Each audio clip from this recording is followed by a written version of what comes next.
Join me, Isabel Oakeshott, every Friday at noon for my show, The Briefing. We go beyond the headlines, exploring the most important political stories from different angles. All part of a broader question. From exclusive interviews with top politicians. The United Kingdom is made up of people who are resilient. You just can't take these things personally, right? To celebrities and experts, we find out what makes the country tick. Every Friday at noon on GB News.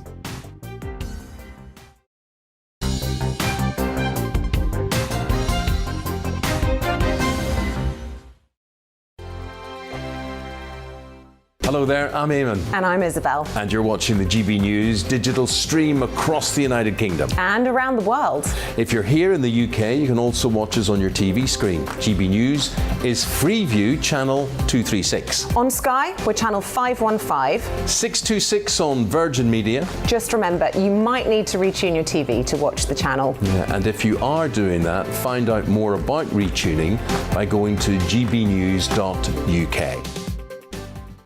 Join my show Farage, 7 p.m. till 8 p.m. Monday through Thursday. And there you will get opinion, analysis, debate, and I'll cover stories that nobody else dares to touch. And then for the last 15 minutes, talking pints. We're over a drink. We have a civilized conversation with someone. We very often disagree, but we do it in a grown-up way. Come and join me on Farage.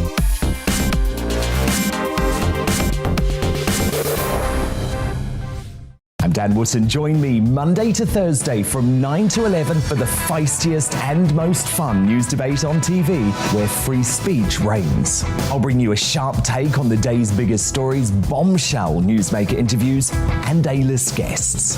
And I guarantee you, no spin, no bias, no censorship, and no reason to go to bed.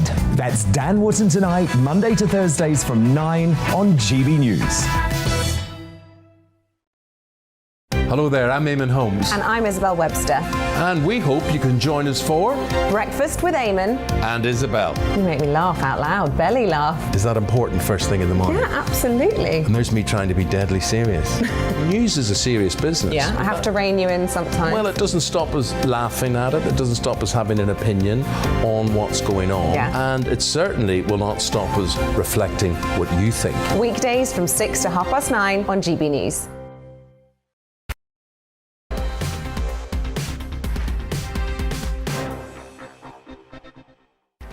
Hi there, just gone 4 o'clock. Coming up in the next 60 minutes for you. Why did the number of persecuted Christians rise by a fifth last year?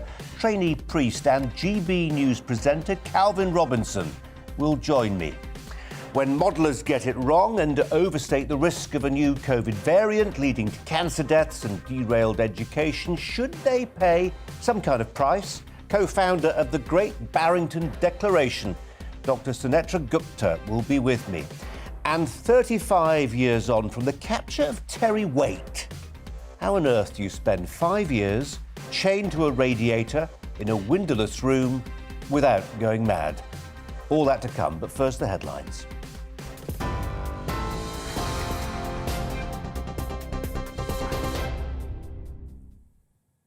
It's 4 o'clock. The latest headlines this hour from the GB newsroom. And our top story today.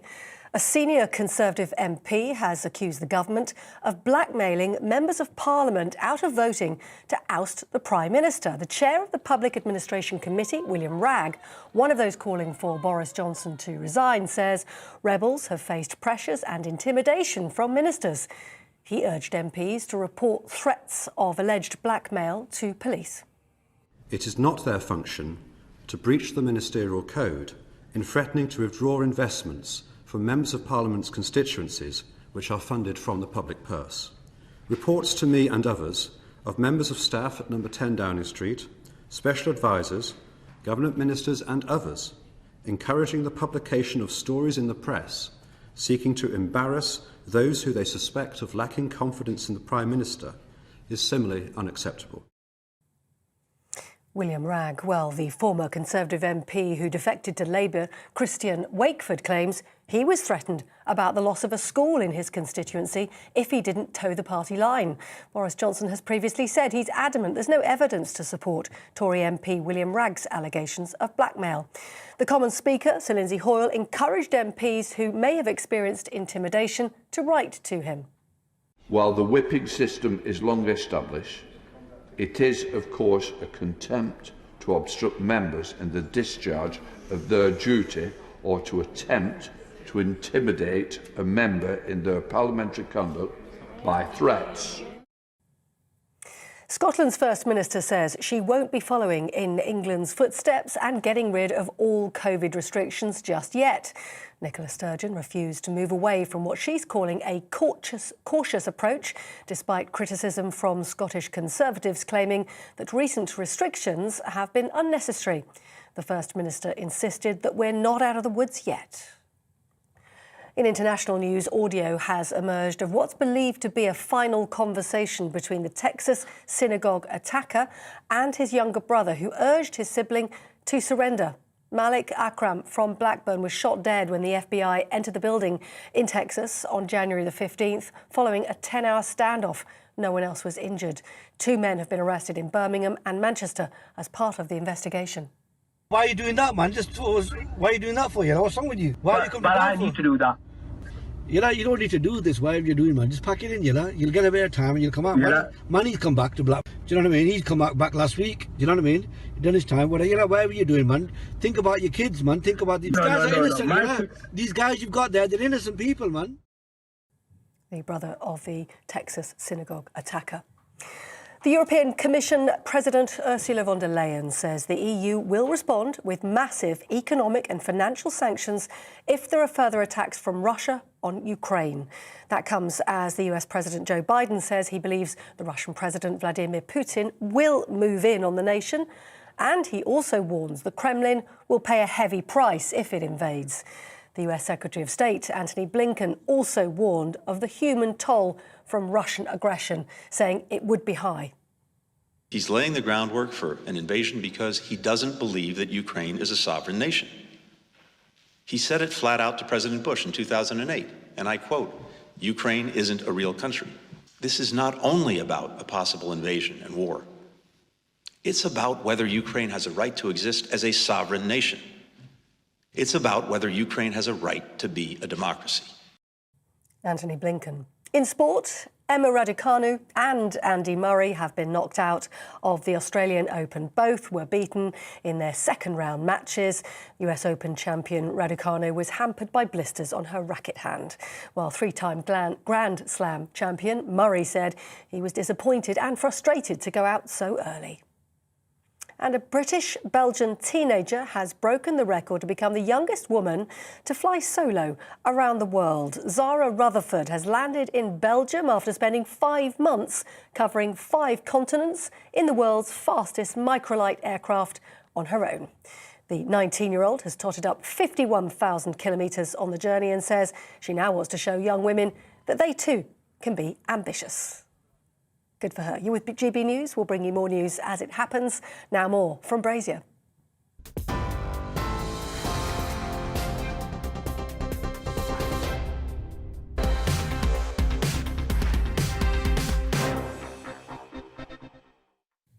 Well, yesterday, the Health Secretary, Sajid Javid, around about this time actually, announced the lifting of Plan B restrictions, including mandated mask wearing in classrooms. That was in England and Wales, though not in Scotland, as you just heard in the news bulletin there. But some schools are planning on imposing masks on children anyway, so says the Daily Mail today. The parent group Us For Them, often on this news channel, which has been campaigning to get classrooms reopened during the pandemic, is pushing back. They're urging supporters to bombard MPs and ministers with letters to, and I quote, stop overzealous local public health authorities from unilaterally implementing face masks in schools. Well, joining me now is the co-founder of Us For Them UK, that is Liz Cole.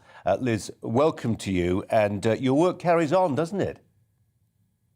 It does, and to be honest, we did anticipate that it would continue, because while we were pleased with the announcement that was made yesterday, we suspected that that wouldn't be an end to the matter.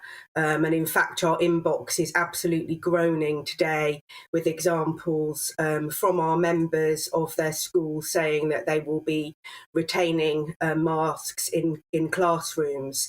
And unfortunately, as we know, the introduction of face masks in classroom was made with very, very weak evidence for any efficacy at all, and plenty of evidence as to the harms for communication and learning in school. So I'm afraid very much here that the Department for Education has opened a Pandora's box that they're now going to have to try to close to ensure that, practically speaking, children are actually freed from this restriction of wearing masks all day. I mean, there's a lot of people, a lot of parents, a lot of politicians quite like the idea of schools enjoying and heads enjoying a little bit of autonomy. On the other hand, you'd think on something as important as this, you'd expect the Department for Education's writ to run for them to say, off with the masks. Now decisions have been made from the top, you need to implement it. As you say, it's not happening. But do we know for how long? I mean, a head's saying, carry on wearing masks in classroom for this much longer. Are we getting any steer from what you're hearing? Yeah, I mean, it's mixed, really. Some are saying that it was introduced too quickly, this new recommendation, for them to be able to review and respond. Others seem to imply, it will be continuing indefinitely. But I think the really troubling thing here is that, it is about now for the Department for Education to actually show that leadership and say, what vision do they have for children in schools here in England? Because we want children to be in a face-to-face education setting, with their communication and education being uninhibited. And we know that 55% of children, by the Department for Education's own data, said they found it more difficult to learn. That's not desirable at all. So we do need to really, I think... Yeah, and as you know, so many people agree with that. I just wonder whether maybe some of these heads are resistant to what they see as almost the theatrical flourish yesterday slightly. I mean, I'm looking at the words of Mary Boosted, no friend of removing masks, from the National Education Union, who's described this as premature. She said, rather than announcements aimed at saving Boris Johnson's job, the government should be exercising a duty of care to the nation's pupils and the staff who educate them. That sounds like a union that doesn't want masks to be taken away from the classroom soon. No, absolutely not. But I think I would just come back to, again, the evidence, because the evidence was extremely weak. It was there in black and white. There was no statistically significant benefit from introducing this measure. But unfortunately, what's happened here is we've now sort of validated this idea that it was useful, despite the evidence speaking completely to the contrary. And we really do need to restore that normality and stop this kind of push and pull. I think we should all be able to agree at this point that children have suffered disproportionately in this pandemic. Can't we all agree that they deserve to have their lives normalised? You'd hope so, wouldn't you? You'd certainly hope so. Liz Cole, thanks for your work and thanks for joining us this afternoon. Thanks a lot. Yesterday was Boris Johnson's most dangerous day in office. I think we all agree on that. He survived, but what about his long-term future? William Ragg, one of those who called on the Prime Minister to resign, has said rebels had faced, as he put it, pressures and intimidation from ministers. Latest developments in a moment, but first reaction to the defection of Bury South MP Christian Wakeford from the Tories to Labour. Paul Hawkins was asking the questions. Right for Christian Wakeford to switch parties, but he needs to have a by-election. Yeah, he does, because like I said, people have already voted for what he stands for in that party, but now all of a sudden, like I said, he's gone over to another one, and he's switched one and jumped ship for another. How do you know he's not going to jump ship if that doesn't go his way to that one?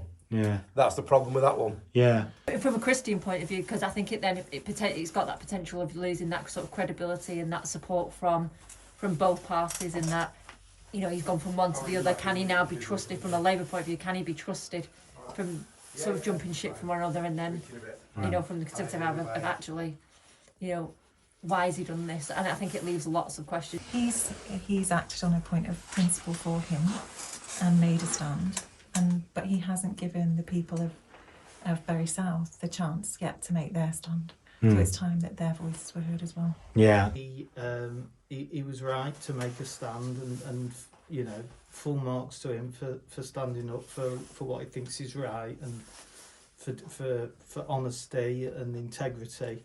But the way in which he's done it, just moving over to another party, doesn't seem like it's the right process, and it feels like, on a matter of principle, it's disenfranchising the people who voted, because they didn't vote for that party and they didn't vote for the policies of that party. Do you feel sorry for Boris Johnson at all? Not in the slightest. No. Not an ounce of sorry from me. No. At all. Do you mind me asking? Did you vote Conservative at the last election? Did you vote for him? Never in a month of Sundays. In terms of the whole Boris thing, I work in education, so he has been the bane of my life. Right. Through the whole of COVID, and has caused. It's caused just so much issues. Like you say, there's lots that have gone on, and we're jumping ship. We've got a new decision again today, and that just impacts on so many people. There's no clarity with anything. There's no organisation. It's almost like making these ad hoc decisions as and when, and what one rule for one and one rule for the other. And do you think you should resign? Definitely. Apologies for the sound quality on some of those vox pops. I think you got the gist of what was being said. I thought it was the masks at first, but I think the audio quality wasn't great, and some of the answers, we'll try and get that fixed. In the meantime, let's turn to Tom Harwood for some thoughts on how Boris stands now. He's here with me in the studio. Just on the point about William Ragg and his word blackmail and talk of the police getting involved, has politics gone crackers? I mean, that's just how the whip's office worked. It's a weighty accusation because William Ragg is someone who chairs an important committee in Parliament, the Constitutional Affairs Committee, PACAC, as it's more handily known. And this, of course, follows the work of the Cabinet Office, of which Number 10 is, in effect, a department. So this is the scrutiny body for looking at Number 10, for looking at all of those things. But I do take your point in that anyone who's studied the politics of the 1970s, the 1980s, the Maastricht rebels, the little black books that are held by whips and the power they have over MPs, it is quite frankly... It was probably always wrong. It was just what was done. It's quite frankly threats and intimidation that is the business of the whips. They're called whips through a pretty visual metaphor there, a pretty visceral metaphor, actually. If you're going to be whipping someone into shape, you're not going to ask them nicely. That being said, the idea of blackmail to a 21st century audience feels like a lot of this system is potentially stuck in the past, and some of these accusations do feel a little bit different. So, for example, not as we're used to saying, if you vote with us, you'll get a nice road upgrade or whatever. Potentially people being told an infrastructure project that's already been announced may be taken away. That sounds somewhat different. And then there's the other point that William Ragg raised this morning, which is personal stories about MPs potentially being briefed to newspapers. Well, I'm not sure that's entirely new. I mean, the whole sort of pork barrel politics, as they called it in America, I mean, that, again, I think this is sort of political universal wherever you go in the world, pretty much, where there's a constitutional democracy. Just let's talk a little bit about Boris's future. I think a lot of people are looking at this and just trying to calibrate where they sit, really. Is this a lot of sound and fury signifying nothing? He'll ride it out eventually. People like Stephen Glover in the Daily Mail today saying, if you're a foreign leader or a foreign commentator looking into the UK from the outside at the moment, you're thinking, goodness me, what a lot of fuss about nothing. And yet in Westminster, there are plenty of people who feel, in fact, not just Westminster, the final vox pop there, lady said, of course he should resign, of course he should. And GBNews ran a poll of the whole country earlier this week where we found 83% of people thought that the Prime Minister had been untruthful and the majority wanted him to resign. I think the reason why there's a different sort of sense of feeling clearly out there in the country about this versus other parts of the world. Is there was a piece written by Janan Ganesh in the Financial Times where he was saying Americans are befuddled by why on earth could a Prime Minister who's won such a seismic majority be potentially being forced out over a garden party. But then these are countries that didn't suffer under the same sort of heavy lockdown that we did for so long. So for an American, a stay-at-home order might have been a matter of weeks at the start of the pandemic, and yes, they've had some restrictions, but nothing like that long, arduous lockdown that we saw. So potentially the hypocrisy there is bleeding into it, although it's impossible to predict. If we were to have this conversation on Tuesday night, it would have seemed that Boris was a goner. Having it on Monday, it would have seemed like he was surviving. By last night, it seems he's somewhere in the middle, but honestly, by next week, by that publication of the Sue Gray report, who can guess? I tell you what, it's just one of those stories that makes everybody feel capricious and a little bit fickle. Thought for another time. Tom Harwood, thanks very much indeed. Let's turn to a former advisor to John Major, Joanne Nadler. Joanne, thanks ever so much for joining us today. My pleasure. Tom Harwood was making the point there about people from the outside, particularly from foreign countries like America, looking at this and just bamboozled by it. It made me think back to when Lady Thatcher was ejected from office, and there was a reaction then at the White House of complete bemusement. But we know the detail here, don't we? Where are you now on the likelihood of him being ousted or replaced or surviving?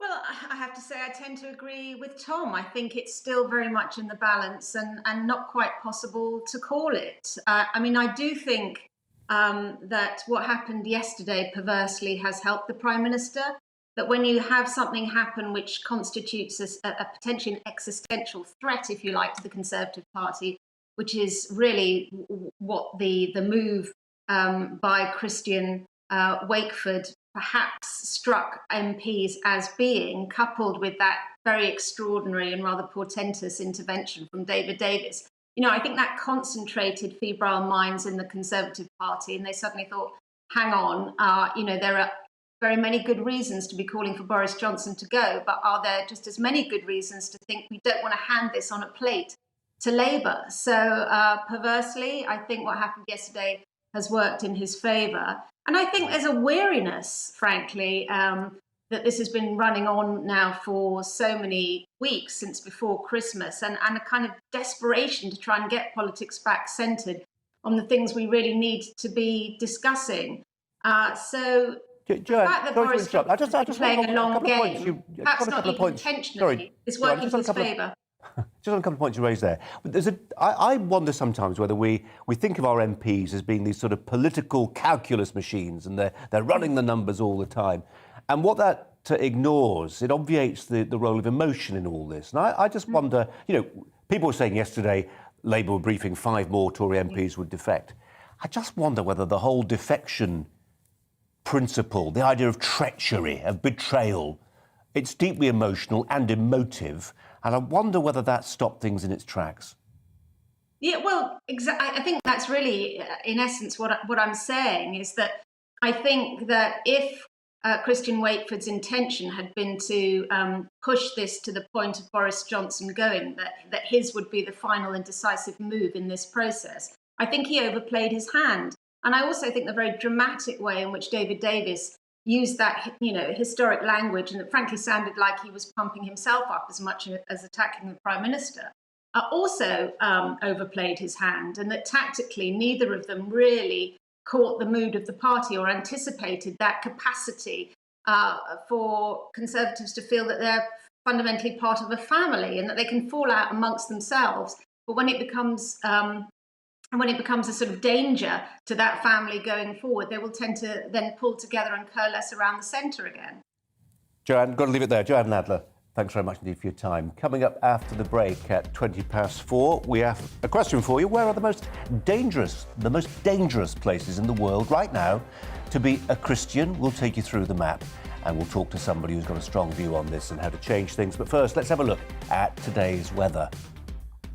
Sunshine by day, but clear skies tonight will lead to a fairly hard frost, especially so across the south. Increasing cloud across the north and west means it won't be quite so frosty here.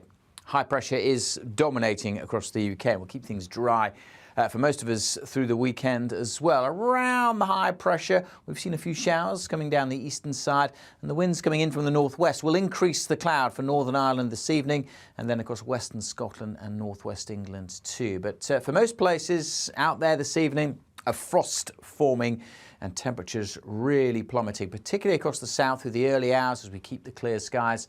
We'll be down to -2, -3, even in towns and cities. Rural areas, maybe -5, -6, -7. Not quite so cold across the northwest by morning, because here there will be more cloud. That cloud splitting into North Wales, northwest England as well. But for many, it's a sparkling start again to Friday. Lots of sunshine. That frost should steadily melt through the morning. Much of the south of England, eastern Scotland will stay fine and sunny throughout, but further west generally staying quite cloudy. But most places will be dry. Bit of a breeze in the far northwest where there may be the odd spot of rain, 8 or 9 here. Elsewhere, temperatures generally a touch below average at 5 to 7 Celsius. Through Friday evening, we'll see a bit more cloud, I suspect, pushing into parts of the south and across the far north. The cloud thickening up. There's a weather front here bringing a bit more rain at times to the Highlands, the Western Isles and the Northern Isles, and that's how we start the weekend. And I think we'll keep cloud and rain across westernmost parts of Scotland, but otherwise it's a dry weekend for most. It'll be in the east where we see some breaks in the cloud and a bit of sunshine. Further west and further south, generally quite cloudy skies on Saturday, but most places dry with light winds, and that's how Sunday looks as well. So not a lot of rain around, often cloudy, some places seeing a bit of sunshine and some pockets of morning frost. Bye for now. I'm Liam Halligan. Join me every weekday at 1 p.m. for On the Money, your daily dose of economics, business and consumer news. I got 25 years experience covering economics and finance. We hold grown-up discussions with a host of experts who really know their stuff. We can't buy gas and store it. That was a mistake, wasn't it? I think it was a mistake. Even you, Liam, don't have a crystal ball. Inflation's a real threat. Every weekday at 1, you're On the Money.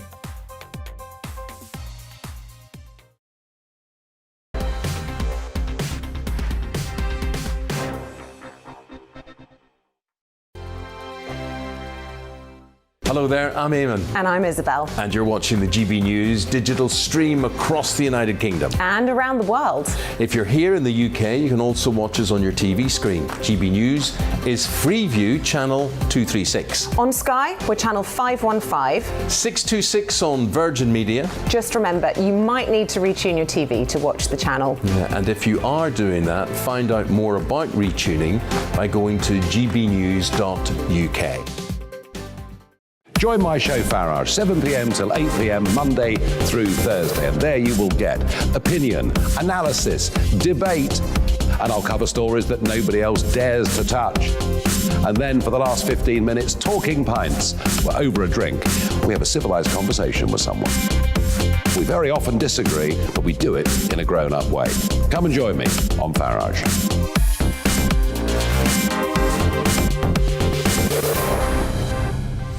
I'm Dan Wootton. Join me Monday to Thursday from 9 to 11 for the feistiest and most fun news debate on TV, where free speech reigns. I'll bring you a sharp take on the day's biggest stories, bombshell newsmaker interviews, and A-list guests. And I guarantee you, no spin, no bias, no censorship, and no reason to go to bed. That's Dan Wootton tonight, Monday to Thursdays from 9 on GB News. Hello there, I'm Eamon Holmes. And I'm Isabel Webster. And we hope you can join us for Breakfast with Eamon and Isabel. You make me laugh out loud, belly laugh. Is that important first thing in the morning? Yeah, absolutely. And there's me trying to be deadly serious. News is a serious business. Yeah, I have to rein you in sometimes. Well, it doesn't stop us laughing at it. It doesn't stop us having an opinion on what's going on. Yeah. And it certainly will not stop us reflecting what you think. Weekdays from 6 to 9:30 on GB News.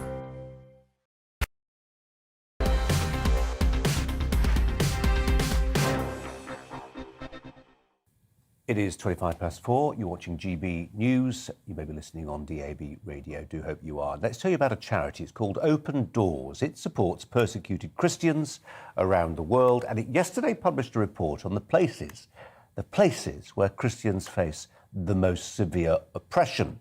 The 2022 World Watch List listed 50 countries where Christians face the most danger, and the 3 worst places: Afghanistan, North Korea, and Somalia. The report also found that getting on for 6,000 Christians were, in effect, martyred for their faith last year. In addition to this, a 2019 report ordered by our then Foreign Secretary Jeremy Hunt found that Christians are the most persecuted religious group in the world. So why do we not talk more about this in the West? Joined by the former honorary chaplain to the Queen, that is Dr. Gavin Ashton. Dr. Ashton, thanks for your time. Why do we not talk about this more? Well, it's a very good question.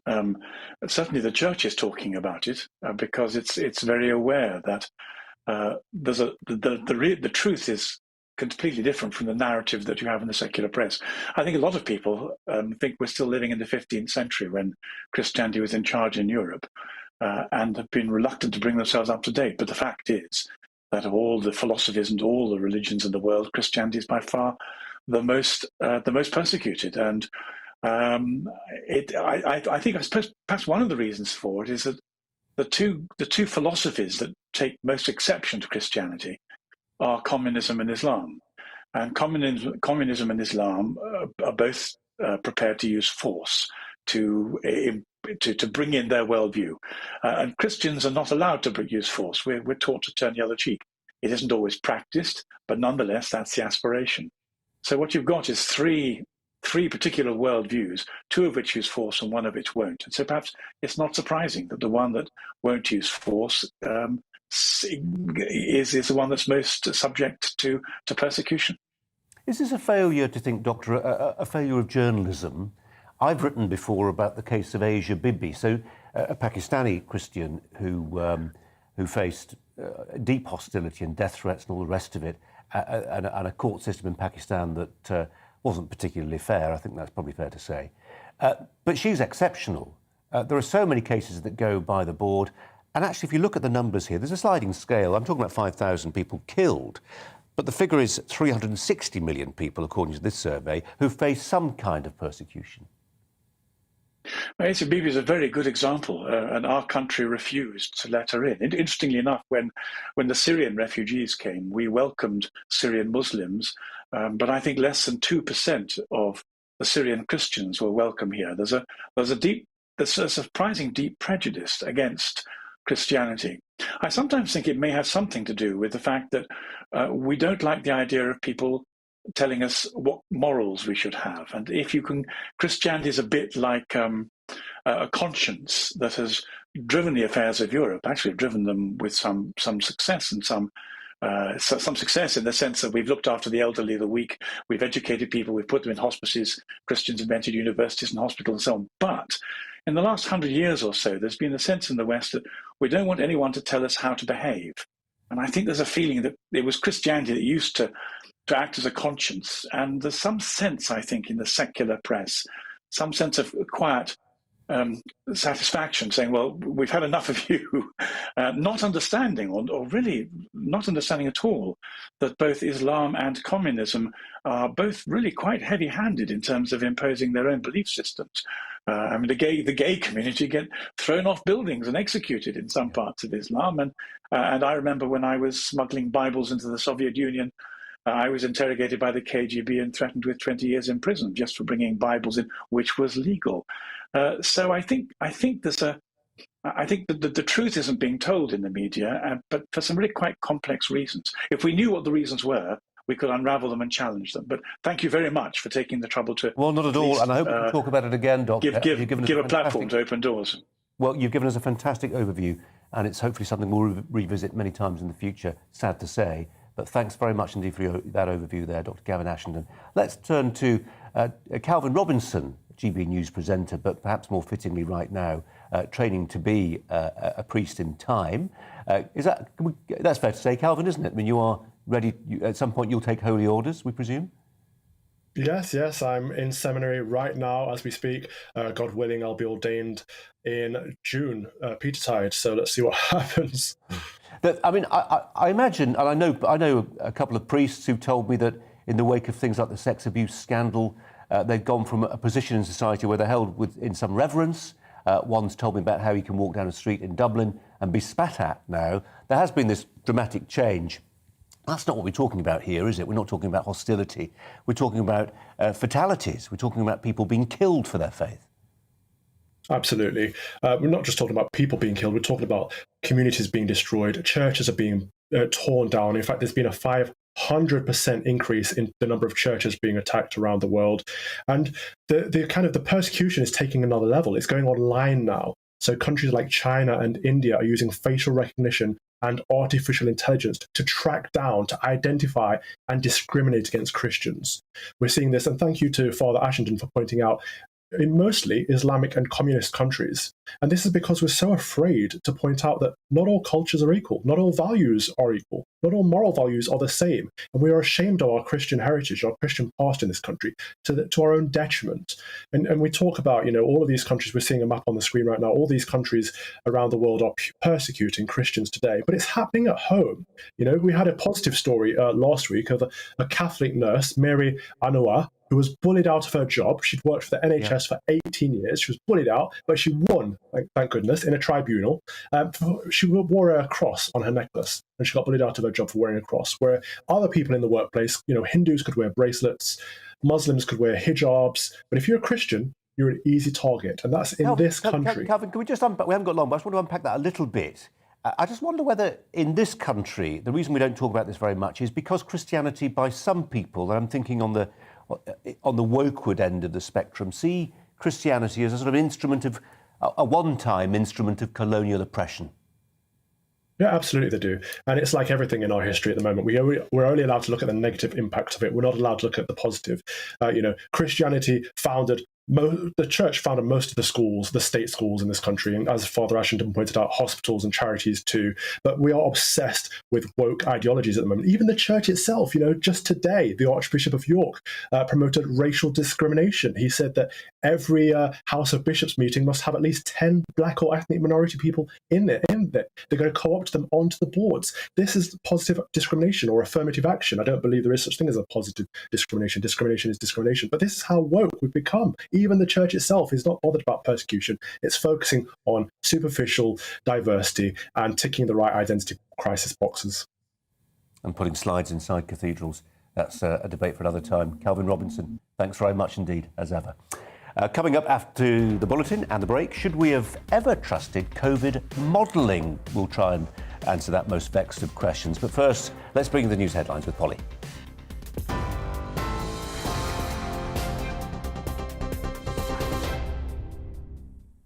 Very good afternoon. Our top story from the GB newsroom. A senior Conservative MP has accused the government of intimidating MPs who tried to unseat Boris Johnson. Chair of the Public Administration Committee, William Wragg, one of those calling for the Prime Minister to resign, says rebels have faced pressures and intimidation from ministers. He urged MPs to report any alleged blackmail to police. Boris Johnson, meanwhile, is adamant there's no evidence to support the allegations. Among those accusing the government is the Bury South MP, Christian Wakeford, who's just quit being a Tory to join Labour. He claims he was threatened about the loss of a school in his constituency if he didn't toe the party line, adding that Labour would give the country the leadership it deserves. Ghislaine Maxwell's legal team have filed for a motion for a retrial just weeks after she was found guilty in the United States of grooming underage girls to be sexually abused by Jeffrey Epstein. Maxwell's lawyer says a juror disclosing he was sexually abused as a child could have influenced others. Maxwell is due to be sentenced in June. The number of students choosing to study nursing has surged since the start of the pandemic. The Universities and College Admissions Service, or UCAS, reveals a record 28,800 students in England selected a nursing course as their first choice last year when applying to university. Nearly 7 in 10 18-year-olds say COVID inspired them to apply.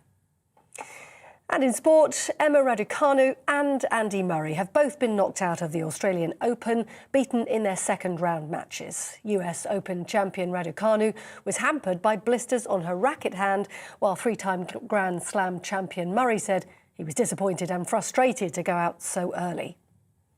You're up to date. Now more from Brazier.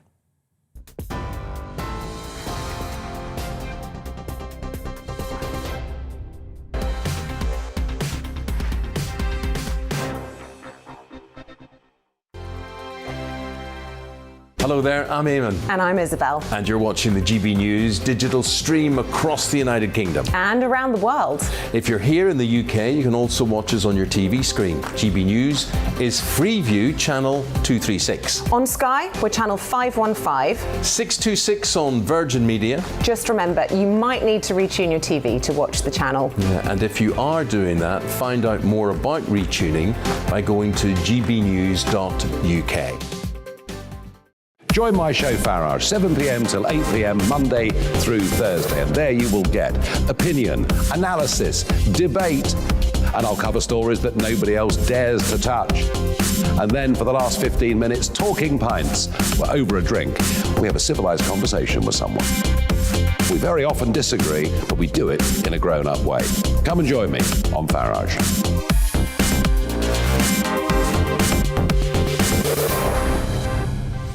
I'm Dan Wootton. Join me Monday to Thursday from 9 to 11 for the feistiest and most fun news debate on TV, where free speech reigns. I'll bring you a sharp take on the day's biggest stories, bombshell newsmaker interviews, and A-list guests.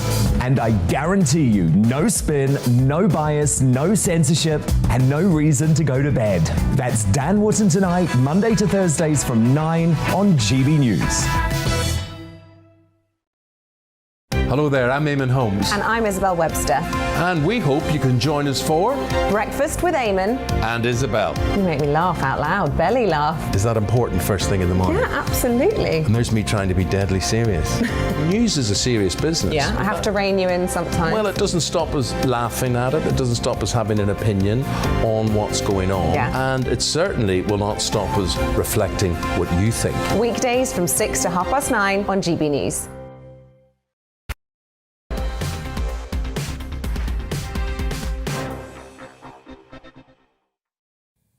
You're with me, Colin Brazier, here at GB News. It's just gone past 16:38. Here's a question. Can you predict a pandemic, or are there simply too many variants and too many variables? This was the task facing the government's scientific advisors as Omicron swept across the UK at the end of last year. One model from Cambridge University and Public Health England warned, you may remember, of 4,000 deaths a day come the end of December. It never happened, of course. One Tory MP, among many, Steve Baker, slammed the, in quotes, wildly incorrect COVID-19 modelling for pushing politicians towards more restrictions and the ensuing economic damage. We may be debating this, rather depends on the technology. We've certainly got one person to talk to and somebody of a great repute, that is the epidemiologist and professor at the University of Oxford, Professor Sunetra Gupta. Professor Gupta, thanks so much for joining us. And we'll remember back to your great Barrington Declaration, which was keen to stress the importance of remembering all the other things we lose by imposing lockdown. I just wonder, and I've been mulling this over for some days really, what you think, what we think about the idea of not imposing some kind of penalty on modelers when they get it wrong, but introducing some dimension of moral hazard, because everything's on the one side, isn't it? If you are a modeler, you're going to be guided, or it seems to me, wholly by the precautionary principle. You don't want to be seen to have underreacted. You want to overcount, lest you are, when this is all examined, found to be exposed. Well, I'm a modeler, and that was not my attitude at the start of the pandemic, in consequence of which I put out, some of my colleagues and I produced a report in March 2020 showing that the data at that point supported a whole range of possibilities, including one where much of the pandemic was over, or that first wave had already passed through the population. Unfortunately, this got misinterpreted as us saying it was completely over, but that's not what we meant. We meant that there is this epidemic wave which occurs very early on, the first phase, which is followed by smaller waves, and we thought there was a strong possibility that that had already occurred. Now, the other modelers obviously took a very different view, and it's instructive at this point, rather than to say, oh, they got it wrong, to think about why they got it wrong. And the reason they got it wrong is because they attached a lot of importance to lockdowns and other non-pharmaceutical interventions in stopping the spread, whereas the alternative hypothesis is that there was a significant buildup of herd immunity, which was maintained, lost, and recovered over the periods that since, from when the epidemic started, you had a big peak, and then you had smaller peaks as last winter, and also we're just coming out of another one, and that these are mainly driven by herd immunity. So what I'm really trying to say is that as a modeler, you don't always have to take the position that the worst possible thing is going to happen, which in this case was that we hadn't built up any herd immunity. Everything that had happened was a consequence of the lockdowns and other measures keeping cases down. And now, as soon as we release them, everything is going to go kaflooey. That's not a position you need to take. But if you do take that and you're proven wrong, all that means is that your assumptions were incorrect. Yeah. Do you think politicians, do you think journalists and other commentators recognise that modelling can never be definitive? And I'm sure most modellers would accept that. But that sense in which we didn't recognise there was a spectrum of opinion, we probably focused a little bit too much. When I say we, I suppose that mainstream media and to some degree our political overlords decided that they would go with that worst case model, because if they didn't and things were bad and they'd gone for a more liberal interpretation of things, their heads would be on the block. I mean, that would sort of figure, wouldn't it? Yes, there's a sort of moral imperatives attached to particular attitudes towards modelling, and that was absolutely not helpful.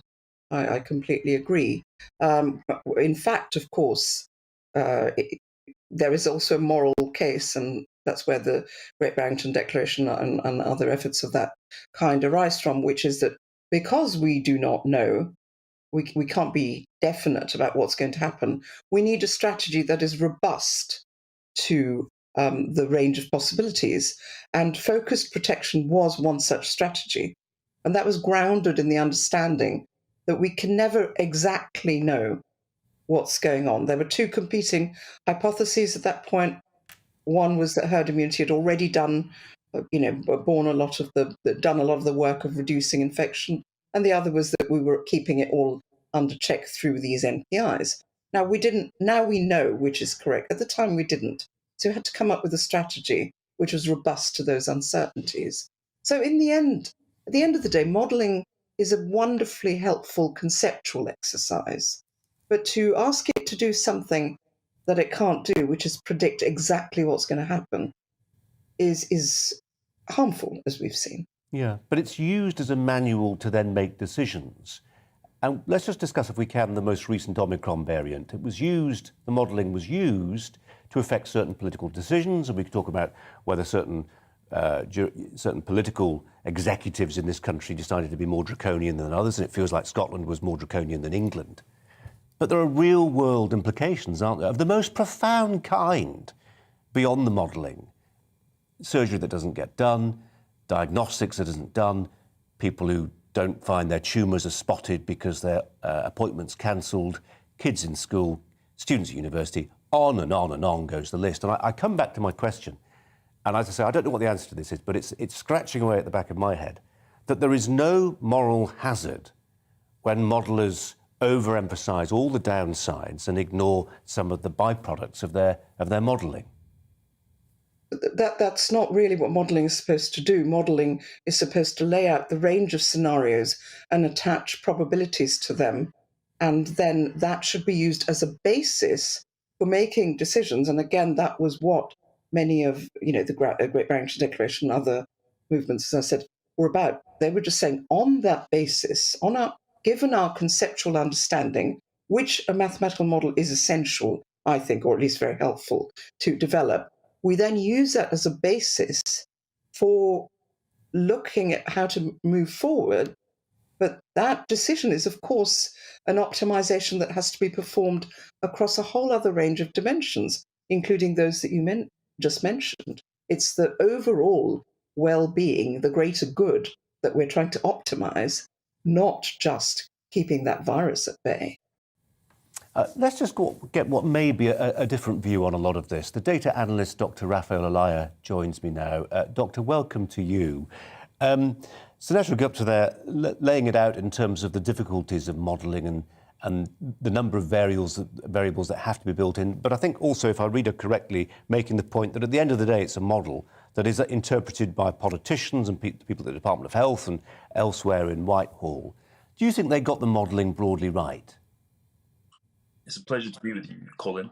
And I guess so. First of all, it's important to highlight the disparity in the knowledge and the expertise of the public, the government, and data professionals that know and understand a lot about statistics. There's a big gap in terms of that knowledge, and because of that, there's going to be a difference in behaviour and the way people respond to the data. And I think that in itself needs to be modelled as well, because all credit where credit's due to the experts and the epidemiologists and the statisticians. They're doing a great job, and they're using cutting edge science and data science. However, that doesn't mean that people are going to respond to it in a way that was in the way that they should be responding to that data. Of course, there's a societal behavior, emotions, and things that can't really be predicted by maths. Well, I wonder, just on that, Professor Gupta, one of the things you couldn't have predicted was when you co-authored the Great Barrington Declaration. 2,500 medics and scientists were willing to put their names to that particular document. Were you surprised by the wall of criticism that then seemed to head towards you? Oh, absolutely. Yes. I mean, I was going to also say, just in response to what was said, that it is not the job of models to incorporate all the variables. The models can just provide a kind of structural skeleton, a framework, an understanding of what is happening just at the level of the spread of the disease within a population at a conceptual, theoretical level. And I think that we have to be very clear what models are good for. Models, and this is almost like choosing the appropriate language. The appropriate language for understanding, for developing a policy, is not just the pure language of mathematics. The language of mathematics can inform us of the background, the sort of terrain that we're navigating. But then we need a different language, the language of socioeconomics, the language of art, the language of everything else that life is composed of, to arrive at a rational decision of what we actually want to achieve. Well, just there's a lot in that, Professor. Let's just put that as a closing thought to Dr. Elia there, that idea that, and particularly I want to focus on Omicron, because it does feel like, and I approach this as an ignorant layperson, but it feels to people like me. I remember talking to the South African doctor who first seemed to have found a problem that then became known as Omicron. That the transmissibility seemed very high from very early on, but it was a weak variant. It was not hospitalising people in anything like the numbers of Delta or previous variants. I just wonder, Dr. Elia, whether you felt we overreacted ultimately to some of the models when it came to Omicron. This notion of overreacting, I don't think it's fair, because we have to look at what's the priority of what's dictating our action and the legislation. It's about the priority, and I believe the priority that we've taken is human life, and I think that's fair enough. As a doctor and other healthcare professionals, definitely prioritize human life, but there's other perhaps stakeholders such as the economy, business, and other important things. But if we're prioritizing human life, then it's about how overwhelmed the hospitals are going to be. And I think it's important to mention that, as the professor said, this is art and science. And I think it's incumbent on the data professional and the highly esteemed academics to bear in mind the communication, because they're the ones that know the most about it, to be honest. Maths is art and science in a way, especially statistics. And who's carrying that brush? And I think it's the professional. OK, the few and sound problems there, Dr. Raphael Elia, but we got the gist of what you were saying, and our thanks to Professor Sunetra Gupta, co-author of the Great Barrington Declaration. It's a talking point that will persist, I'm sure, but we appreciate your contribution today. Thanks very much indeed. Coming up after the break at 10 to the hour, we're going to be looking at the case of Terry Waite, sent to Beirut 35 years ago to the day by the Archbishop of Canterbury.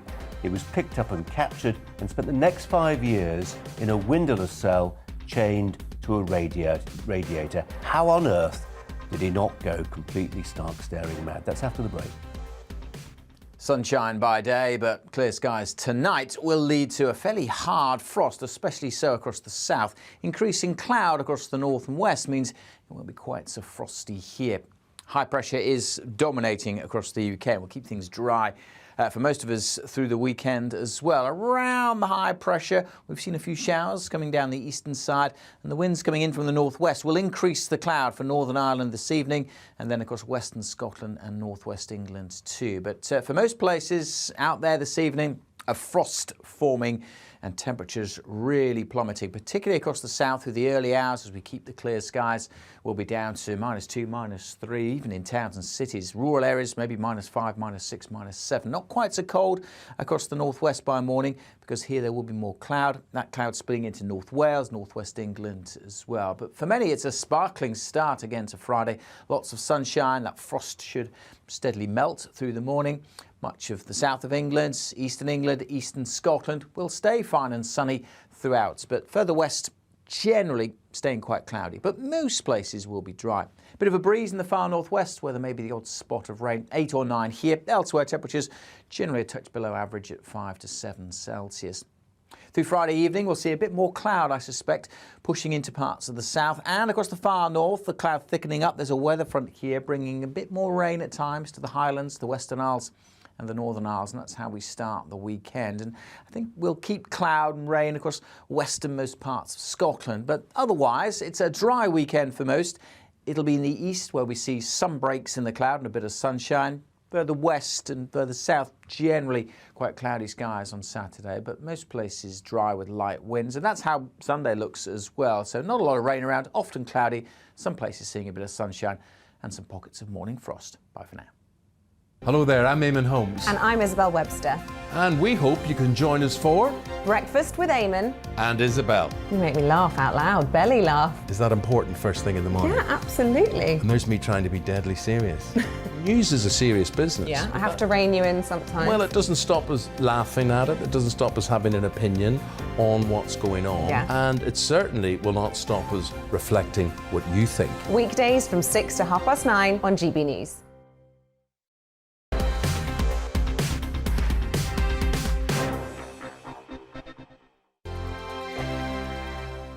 Hello there, I'm Eamon. And I'm Isabel. And you're watching the GB News digital stream across the United Kingdom. And around the world. If you're here in the UK, you can also watch us on your TV screen. GB News is Freeview channel 236. On Sky, we're channel 515. 626 on Virgin Media. Just remember, you might need to retune your TV to watch the channel. Yeah, and if you are doing that, find out more about retuning by going to gbnews.uk. Join my show Farage, 7 p.m. till 8 p.m. Monday through Thursday, and there you will get opinion, analysis, debate, and I'll cover stories that nobody else dares to touch. And then for the last 15 minutes, talking pints. We're over a drink. We have a civilised conversation with someone. We very often disagree, but we do it in a grown-up way. Come and join me on Farage.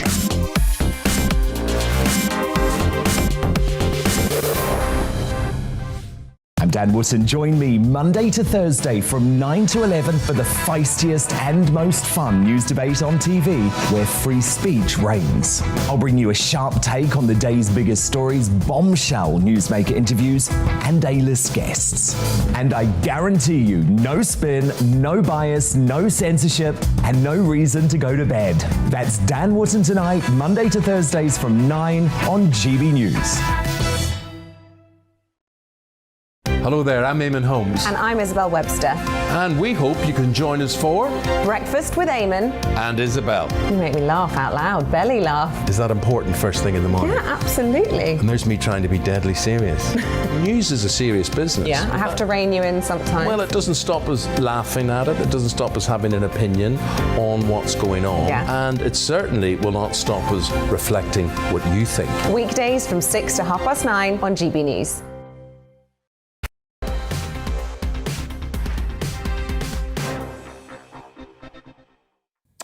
4 minutes to 5 or thereabouts. You're with GB News. Now let's tell you that 35 years ago today, Terry Waite, a name that will mean something to some of you, less to others of you out there.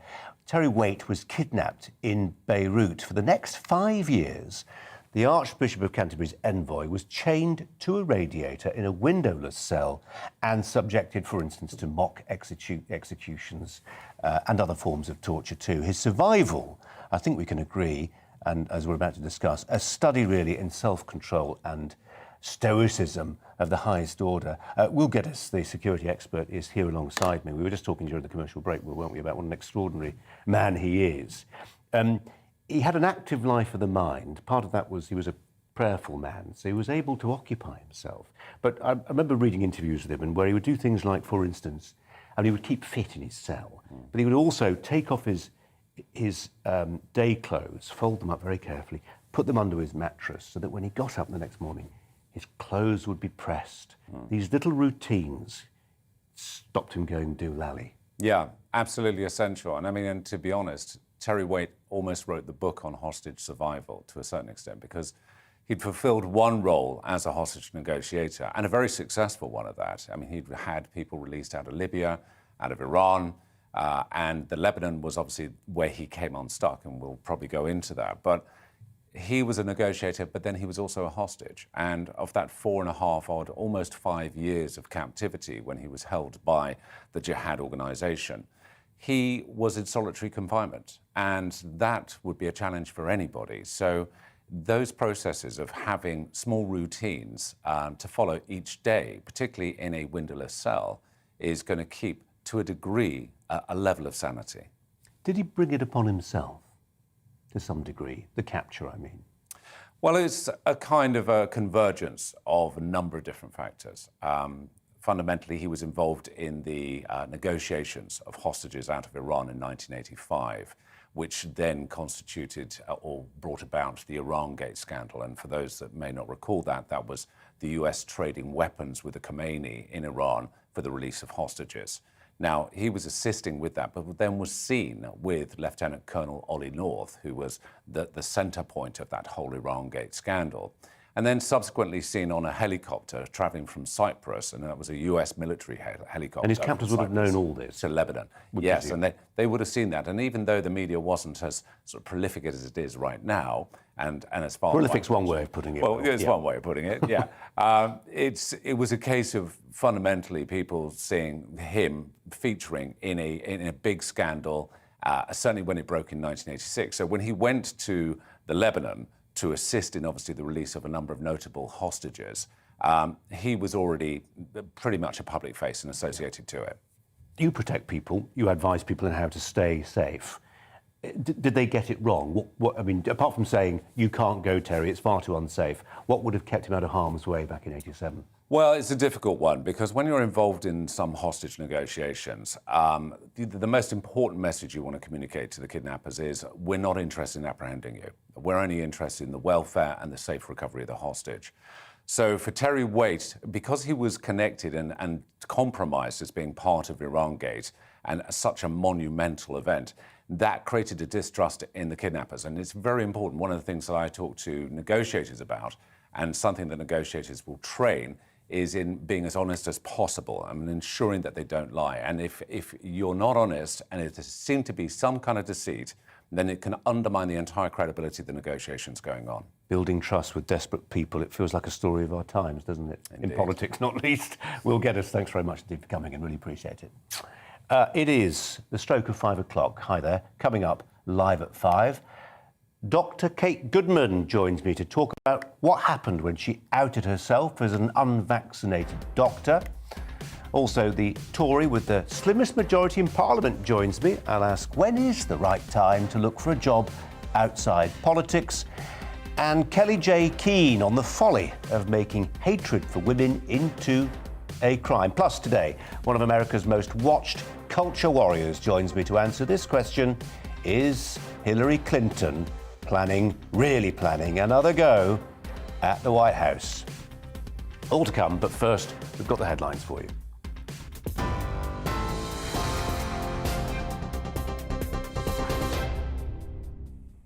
It's 5 o'clock. Good afternoon. I'm Polly Middlehurst. Our top story today, Boris Johnson says he's adamant there's no evidence to support allegations of blackmail made by a senior Conservative MP. The chair of the Public Administration Committee, William Wragg, said earlier today that rebels who'd like to oust the Prime Minister have faced pressures and intimidation. The Tory MP Andrew Bridgen told GB News he's also heard reports of intimidation. I've seen a little bit of it myself. It's tremendously serious. This is not the first leadership challenge or confidence vote I've been involved in. I've seen it happen with David Cameron. I've seen it happen with Theresa May. But I've never encountered intimidation like this. This is something completely different. It's very, very serious. Andrew Bridgen. Meanwhile, the former Conservative MP who defected to Labour, Christian Wakeford, claims he was threatened about the loss of a school in his constituency if he didn't toe the party line. The Commons Speaker, Sir Lindsay Hoyle, encouraged MPs who experience intimidation to write to him.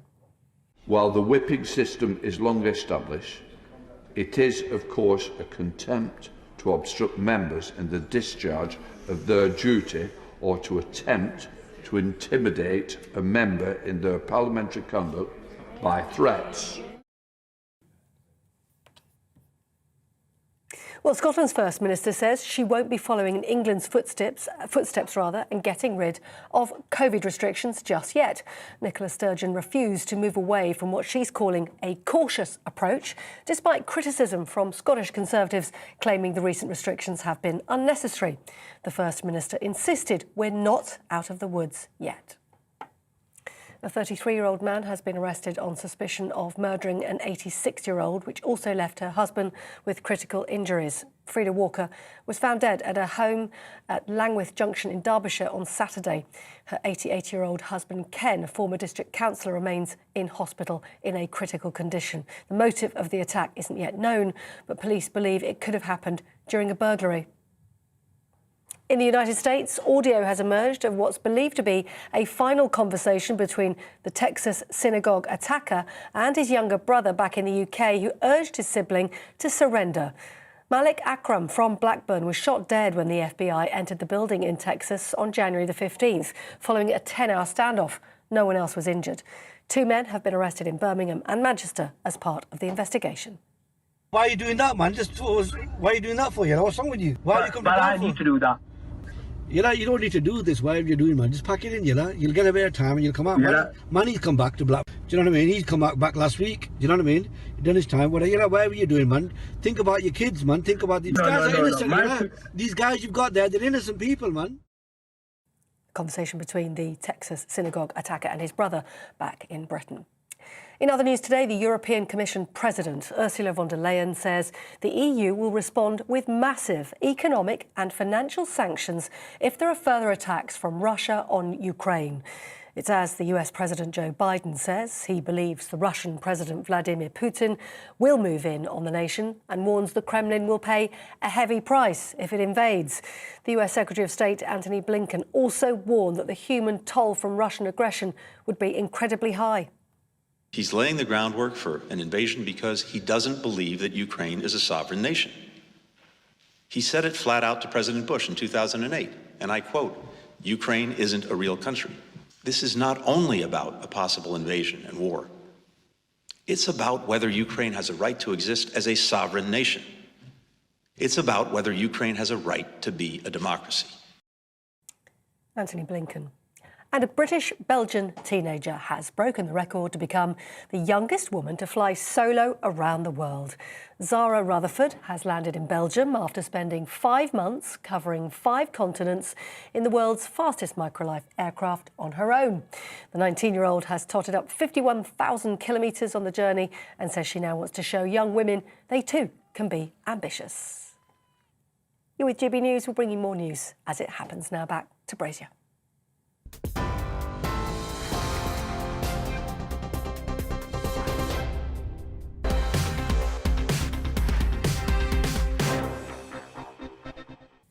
A little after 5:05, you're watching GB News and listening on DAB radio. The defection then of Christian Wakeford, perhaps not a name many of you got that familiar with until yesterday. From the Tories to Labour seems to have helped Boris Johnson. The whiff of treachery has left, it seems, a pretty bad smell on the Conservative backbenches, and it's united some restless MPs. But what about the other people directly affected when an MP crosses the floor? The voters, for instance, of Bury South, who now have an MP they didn't choose. Wakeford's neighbouring MP in Bury North joins me now. That is the Conservative MP James Daly, whose, I suppose, James' unhappy distinction is to hold, I'm sure you don't find it particularly unhappy, the slimmest majority in Parliament. Well, those are just numbers, aren't they? You know, nothing matters in respect to that. What matters is being true to you, why you came into Parliament in the first place, being true into have a vision as to what you want to deliver for your constituents. I was a councillor in Bury for about 10 years before I became the MP. So if you go into politics on that basis and you try your best and you try and get those outcomes, because at the end of the day, all the chat in the world about what happens in Westminster is fine, but my constituents are struggling. They have real issues that need us as politicians to find solutions to those. And so that's why I'm here. And Christian Wakeford has arrived at a determination that some of those solutions are better found in the Labour Party. Has he? I don't know. Sorry, I mean, he hasn't said anything in respect of that. And some of his... Well, he's joined the Labour Party. Well, he's joined the Labour Party, but I'm not quite sure as to what his reasons are, to be honest with you. Well, you're not here to speculate. I'm here to speculate. I don't want to put words into your mouth, but I mean, give me a considered opinion. What's he done it for? When based upon the period of time that I've known Christian and some of the comments that he's made regarding the Labour Party, it hasn't demonstrated a great love of their policies or their individual politicians. Now, he may have had a road to Damascus conversion in recent times, but he was also a politician who stood shoulder to shoulder with me when opposing the Labour Council's policy in Bury of building on the Green Belt. You know, he seems to have changed his mind. He now supports places for everyone if he supports the Labour Party. The Clean Air Zone, a real major issue in Greater Manchester that could put businesses out of business. This is a tax on going to work. You know, this is a plan that emanated from the Mayor of Greater Manchester. I'm assuming he now supports it. I don't know whether he opposed it in the beginning. We have a really bad issue with SEM provision, and we had a recent appalling Ofsted regarding safeguarding... Special education needs. Yes, I do apologise, special educational needs. Now, these are real problems. These are what Christian should be talking to me and talking on the media about. I mean, I've heard some comments that he's made which talks about Owen Paterson and various other things. Well, great. But the people of Bury South need somebody there with them in the trenches fighting for their interests. We've got a useless council in Bury that do not deliver for local people. And the reason why we have two Conservative MPs is to try and do that. Well, they're not here. I'm just trying to be scrupulous for once. The council are not here. Sorry, Colin, when I say that, the council officers work very, very hard. There is no political direction. There is no investment. There's no vision for these local areas. And can I just make one other point? You can, briefly. Okay? Ratcliffe, one of the major towns that voted for Christian in his constituency, this government has delivered a new school and £20 million of levelling up fund for the town centre. You recoil from what is done. Other people might think, well, that's for me. I want to show Boris what I think of him. Labour were briefing that anything up to 5 Conservatives were preparing to defect. Do you recognise that number at all? No. Okay. But I'm not one of the... How can I put this? I'm not part of these discussions. And I'm not part of this... If this has happened, I know it's an old-fashioned thing, Colin, but the reason you're in Parliament is to represent your constituents and their concerns, not to go around plotting or whatever it is. There's some serious issues that are raised by, and in Greater Manchester we had restrictions in place for longer than many other areas. Lots of people made many, many sacrifices. My dad died during the pandemic. The funeral that we had to have and what we went through, and he lives near Huddersfield, I was in Bury. These were... we all went through things, but we're here in the here and now. We've got an independent report that is going to come out shortly. We need to have an independent assessment of that. But am I an unreasonable politician to want to work to achieve better outcomes for my constituents and have that as the main reason as to why I'm here? Lots of people have cited horrible experiences they've personally endured whilst obeying the COVID rules. Yes. I'm just curious to know whether you feel Oslot, the media, and the Westminster bubble, we're kind of within it to some degree. And I felt the tractor beam pulling me in slightly in recent days. And I look at the inbox and there's people saying, stop it. Stop this trial by media. There is a process. Labour, others may not like it, but there is a process and it will. We have to put our trust in that process. Help me just strike that balance. Well, we have an independent process. I would hope that anybody who is accused of something, whether it's in the workplace or a potential criminal offence, would feel that an independent assessment of those facts is exactly what we want to do. The media seem to have got themselves into a position where Dominic Cummings wasn't their idol a few months ago, or even longer than that, but he seems to be the chief witness they're now relying on for all of this.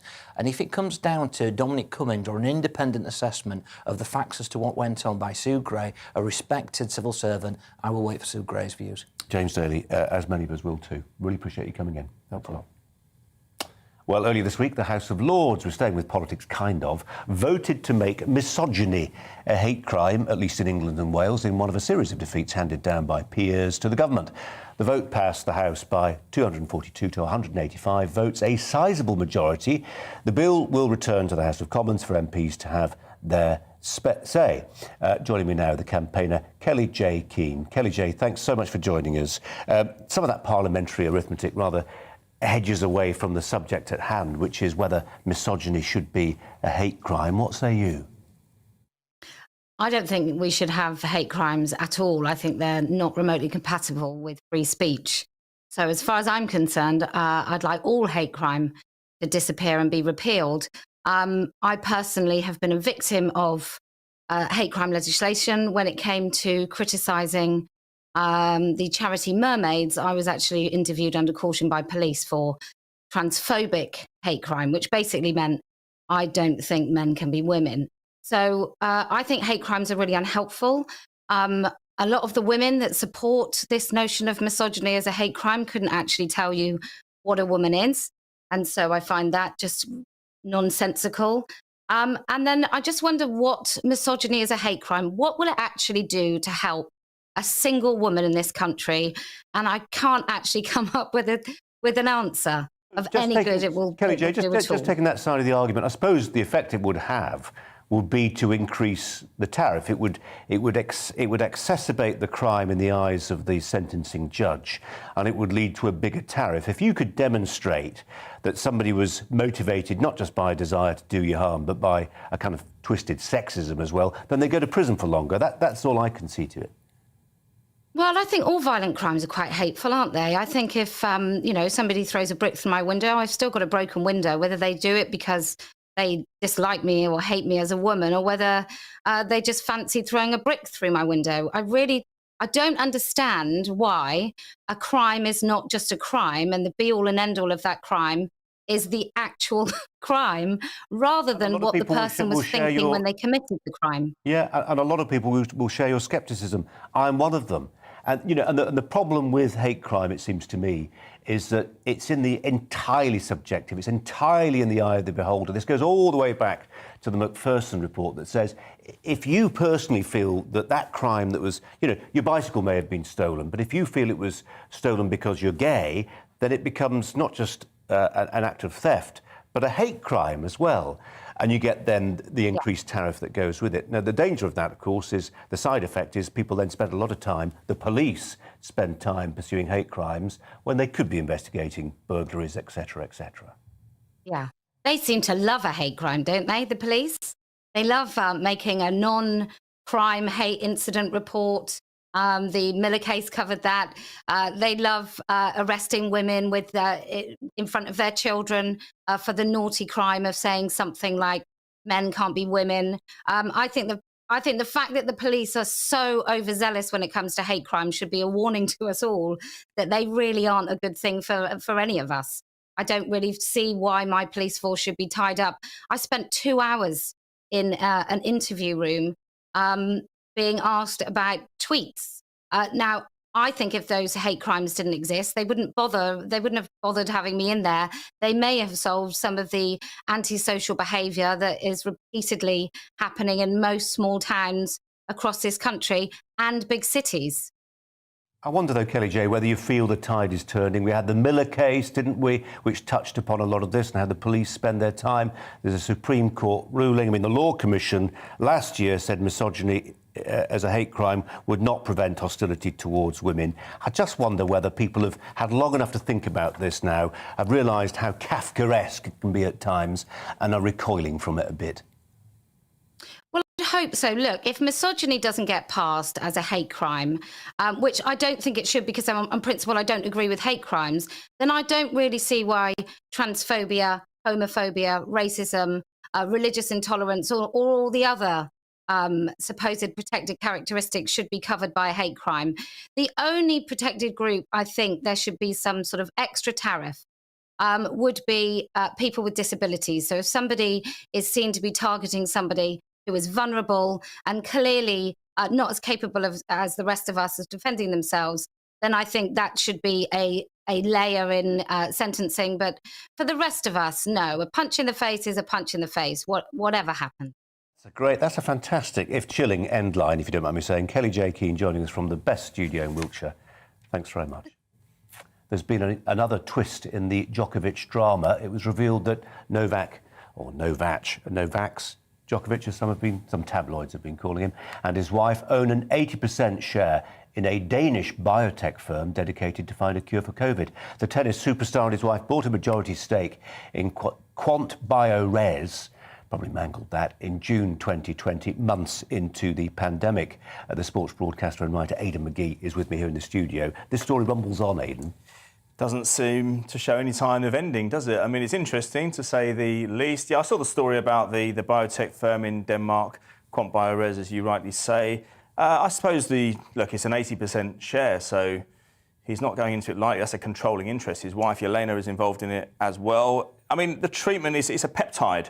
So you're looking at a supplement, and maybe a nutritional supplement, something that goes in a protein shake, maybe a tablet that's taken orally. It's nothing to do with an injection or a blood transfusion or anything more serious like that. But it's got to pass clinical trials first. It'll be a long time before we see it. I don't necessarily think it motivates or it shines anything on Novak Djokovic's commercial interest in terms of how it affects his sport and why he might have challenged Australia's authority to deport him. But nonetheless, it's another dimension to a very strange and twisting story, isn't it? It is, but we know this already, don't we? We know he's not just another tennis player. We know he's got a set of opinions which some people find problematic.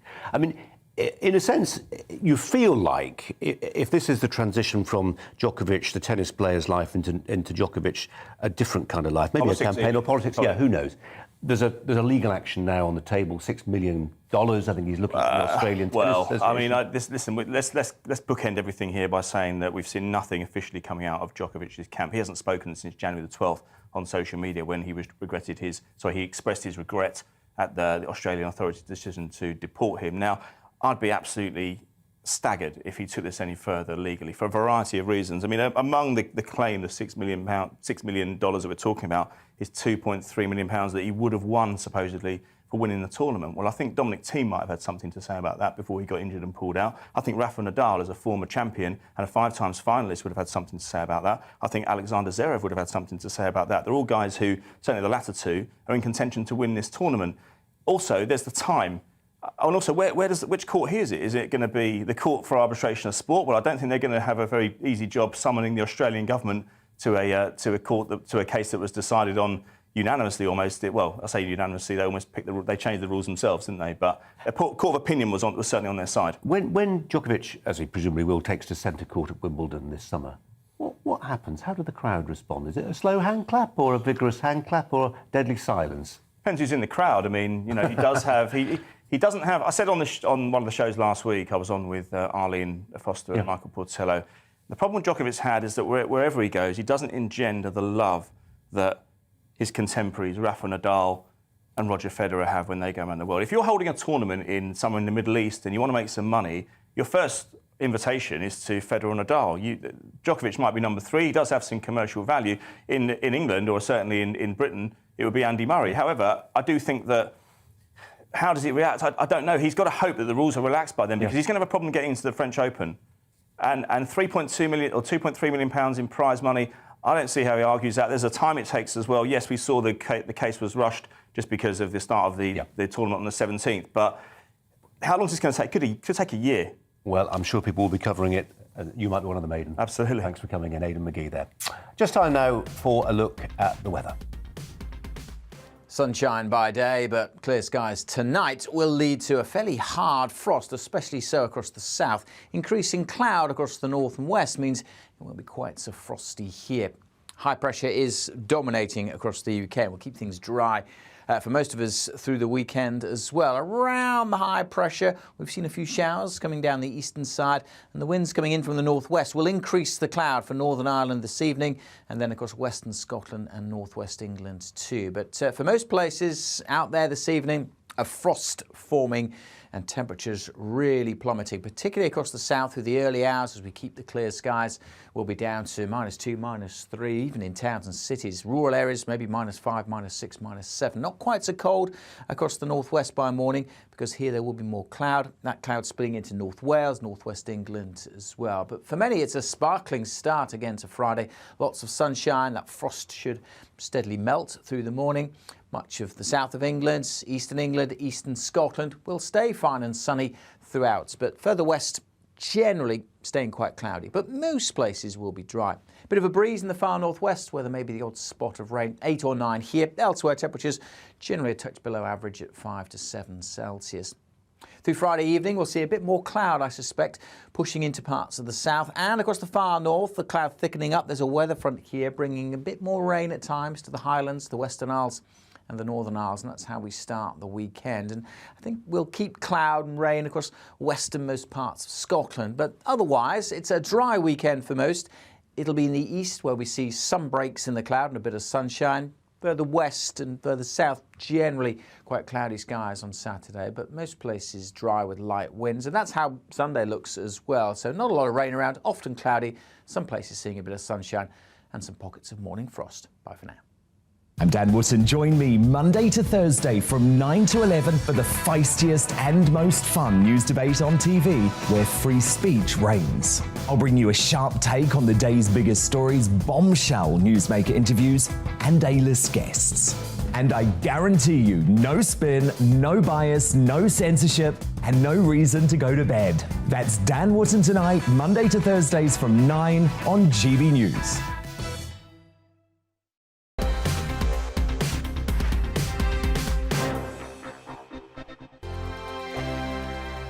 Hello there, I'm Eamon. And I'm Isabel. And you're watching the GB News digital stream across the United Kingdom. And around the world. If you're here in the UK, you can also watch us on your TV screen. GB News is Freeview channel 236. On Sky, we're channel 515. 626 on Virgin Media. Just remember, you might need to retune your TV to watch the channel. Yeah, and if you are doing that, find out more about retuning by going to gbnews.uk. Join my show Farage, 7 p.m. till 8 p.m. Monday through Thursday, and there you will get opinion, analysis, debate, and I'll cover stories that nobody else dares to touch. And then for the last 15 minutes, talking pints. We're over a drink. We have a civilized conversation with someone. We very often disagree, but we do it in a grown-up way. Come and join me on Farage.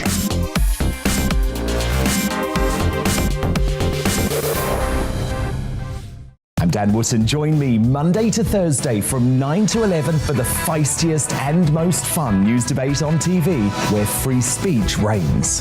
I'll bring you a sharp take on the day's biggest stories, bombshell newsmaker interviews, and A-list guests.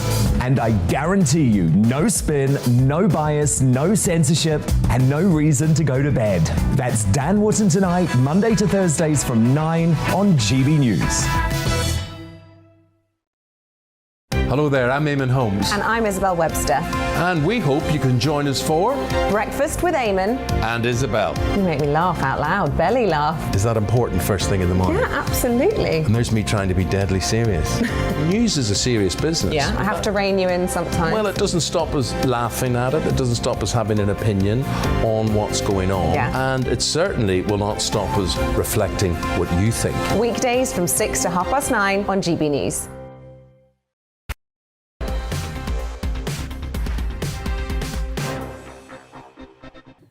Next up, levelling up. Is it possible to recover the prosperity that manufacturing once brought to the north of England, at least a little bit, through culture and the arts? Is a new Case for Culture report. It's called on the government to invest in greater cultural infrastructure. Cultural infrastructure, what do we think that means? We'll discuss in a second. In the north of England, joining me, Henry Merrison, the director of the Northern Powerhouse partnership who can shed some light on my question there about what cultural infrastructure is, Henry. What do you define it as being? Well, it's not just bricks and mortar. And we have some great buildings in the north of England, and in fact, we're building some more. So in Bradford, where I'm from, not Leeds as the screen says, but Bradford, you've got some great buildings like the Alhambra that you'll know probably from your youth. Henry, you've got the factory being built in Manchester. As a fellow Bradfordian, so we have some great buildings. Henry, just as a fellow Bradfordian, let me explain to you that I'm having somebody taken outside and put against a post as we speak for confusing two of North of England's greatest cities. Funny enough, I was showing somebody earlier the pictures of the Peace Hall in Halifax. There are other bricks and mortar there, which will be a surprise to people. But I was just thinking, and let's keep this in Yorkshire. You know, the Barbara Hepworth Sculpture Park. You can think of the West Yorkshire Playhouse, not in Bradford but in Leeds. Bradford's got the Museum of Film and Photography. But I would have thought, in terms of reviving flagging economies, there's only so much that sort of thing can achieve. No, and I welcome the report from the group of parliamentarians that included those like Juliet, your previous guest from the MP for Bury North was involved as well as a number of colleagues, including from Northumbria University, who pulled it together. And I think they've rightly identified the huge opportunity that culture can play in the economy. And actually, when George Osborne first developed the concept of the Northern Powerhouse, it always had culture in it. There was the Great Festival of the North, the Great Exhibition of the North, it was called, up in the northeast, which sought to try and kind of bring the North's cultural assets together. That particularly, because it was in Newcastle, Gateshead took a focus on the northeast, but it had elements from across the north of England. And the building I mentioned just before, the factory, that was a really clear Northern Powerhouse project. It's central to the regeneration of Manchester. So there has been some significant efforts actually made by the government before. I think the concern is whether levelling up will form a part of the white paper that we're now expecting, probably not next week with the other issues affecting the government, but perhaps in early February.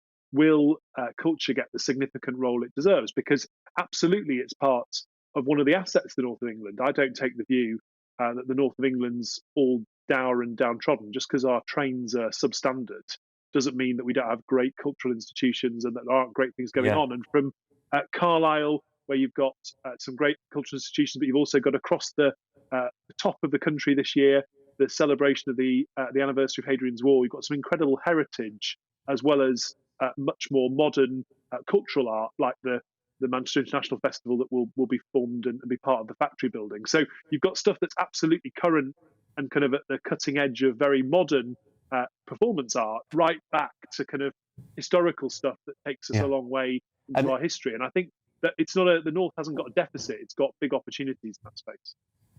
And you mentioned the trains. I mean, let's not get started on Bradford when it comes to trains. Just before Christmas, I was reading J.B. Priestley, famous son of Bradford, probably the greatest cultural export to come from Bradford, author of, amongst other things, An Inspector Calls. Great book, Journeys Around England, just travelling around England.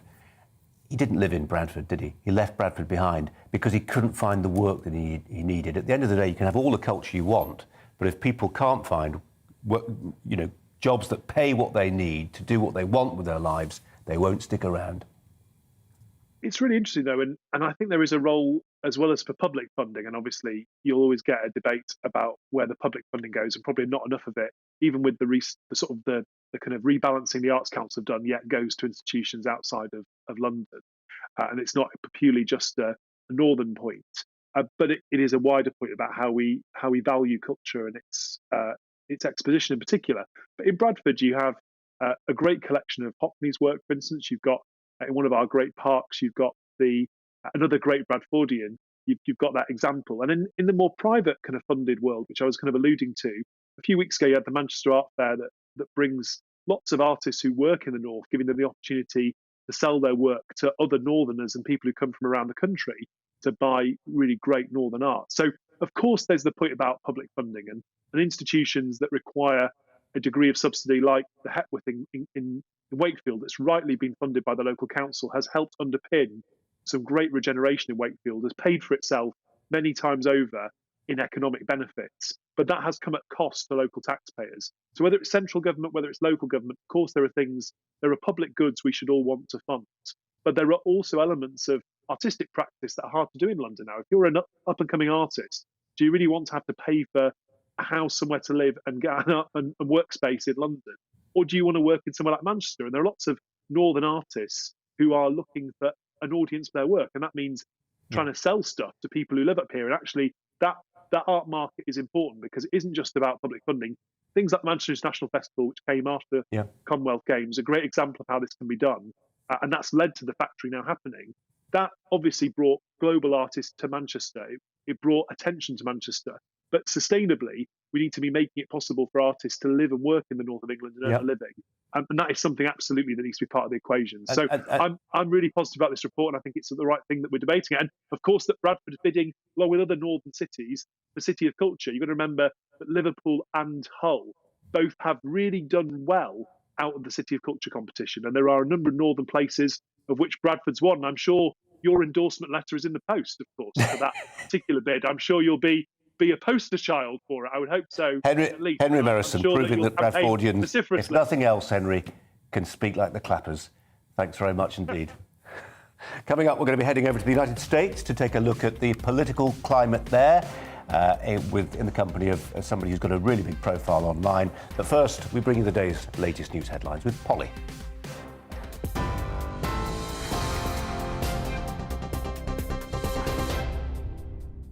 Just after 5:30, the top stories. Boris Johnson says he's adamant there's no evidence to support allegations of blackmail made by a senior Conservative MP. Chair of the Public Administration Committee, William Wragg, said earlier today that rebels who'd like to oust the Prime Minister have faced pressures and intimidation. He urged MPs to report any alleged blackmail to police. Among those accusing the government is Bury South MP Christian Wakeford, who's just quit being a Tory to join Labour. He claims he was threatened about the loss of a school in his constituency if he didn't toe the party line, adding that Labour would give the country the leadership it deserves. Away from Westminster, Scotland's First Minister says she won't be following in England's footsteps and getting rid of COVID restrictions just yet. Nicola Sturgeon refused to move away from what she's calling her cautious approach, despite criticism from Scottish Conservatives claiming that recent restrictions have been unnecessary. A new report has found the former Pope, Pope Benedict XVI, failed to take action in 4 cases of alleged child abuse while he was Archbishop in Germany. The investigation looked into allegations of sexual abuse at a Roman Catholic church in Munich between 1945 and 2019. The former Pope strictly denies the allegations. And the number of students choosing to study nursing has surged since the start of the pandemic. The Universities and College Admissions Service, or UCAS, reveals a record 28,800 students in England selected a nursing course as their first choice last year when applying to university. Nearly 7 in 10 18-year-olds say COVID inspired them to apply. You're up to date. I'm back in half an hour. See you then.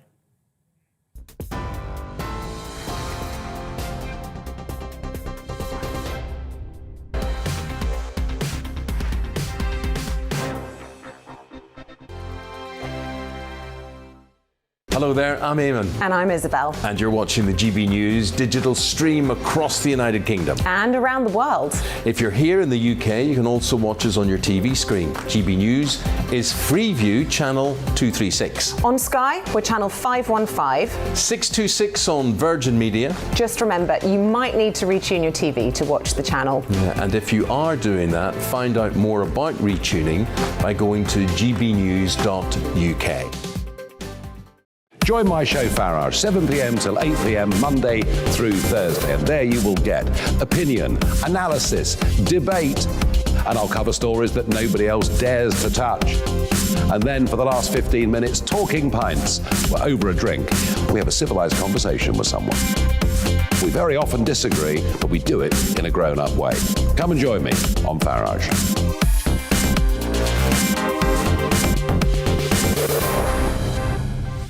And Dan Wootton, join me Monday to Thursday from 9 to 11 for the feistiest and most fun news debate on TV, where free speech reigns. I'll bring you a sharp take on the day's biggest stories, bombshell newsmaker interviews, and A-list guests.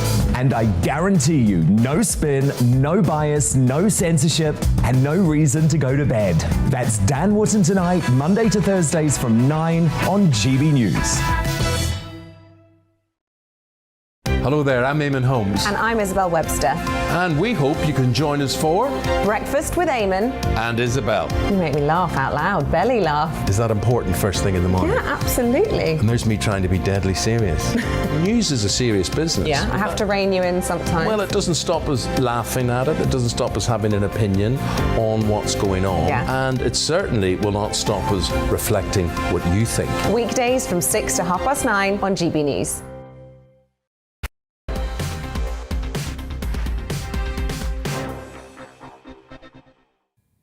Have a look at the wide shot, if I could just introduce that. Apologies if you're listening on radio, you won't be able to see Emma Webb, who's going to join me now for the remainder of the show to comment on some of what we're going to be talking about. Thanks for coming in, Emma. Wonderful to be here. We're going to bill you as a political commentator. That sounds about right? Absolutely. OK. We're going to take you to the United States now, you and the rest of our viewers and listeners. The Supreme Court recently blocked a plan to force firms with more than 100 staff to insist on their vaccination. The ruling was prompted by a campaign led by the Daily Wire and, in particular, our next guest. He is Andrew Clavin, an American author and host of the Daily Wire podcast, The Andrew Clavin Show. The clue is in the title. Andrew, thanks so much for joining us. As a journalist, it's always uplifting, if a little pompous, to think of journalists mounting a campaign that actually achieves something. You've done that. Yes, and I have to give all the credit goes to Jeremy Boring, the CEO of the Daily Wire. He's the guy who took the risk, took the hit, him and Ben Shapiro. But we were all absolutely thrilled at the outcome and absolutely thrilled to be part of the fight because, as the justices said, if the government is allowed, without making any law, but simply through unelected bureaucracy, to impose mandates on businesses, then everything will become an emergency. And this is not a guess. We already know this to be true. Democrats have declared racism an emergency. They've declared the weather an emergency. They're full of emergencies, and they have a saying among the Democrats that you shouldn't let a crisis go to waste, meaning whenever there's a crisis, you can use that to impose more government regulations, more government control. And so we knew that if COVID, which is a genuine pandemic, and I'm not belittling it, but we knew that if in an emergency, they were to be given the absolute power to do anything they want through bureaucratic means, not through legislative means, they would never stop. And I think this was an important victory in the court.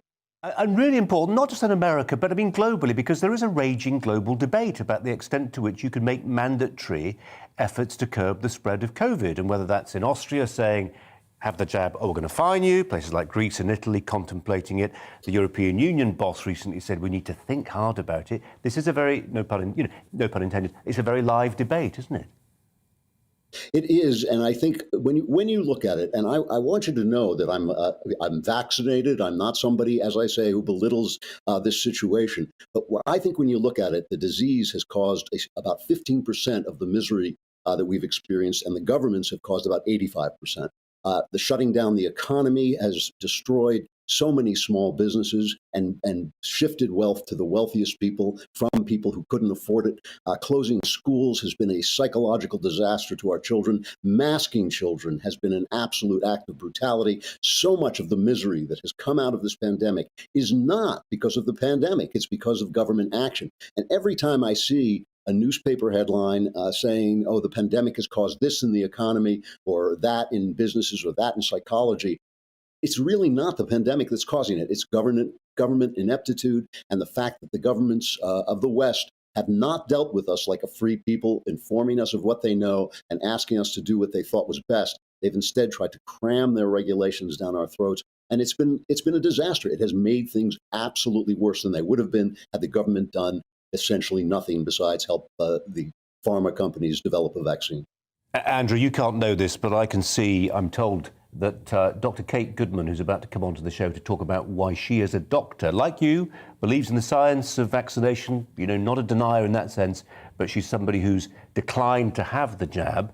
and she's one of those NHS, National Health Service workers, a doctor in this case, who stands to lose her job from April. So she hardly approves of what you had to say. Andrew, before we let you go, I've been very keen to talk to somebody with an American perspective who's plugged in about Hillary Clinton recently. I mean, obviously, our viewers here, our listeners here, across the Hillary Clinton story, but maybe not its most recent twist.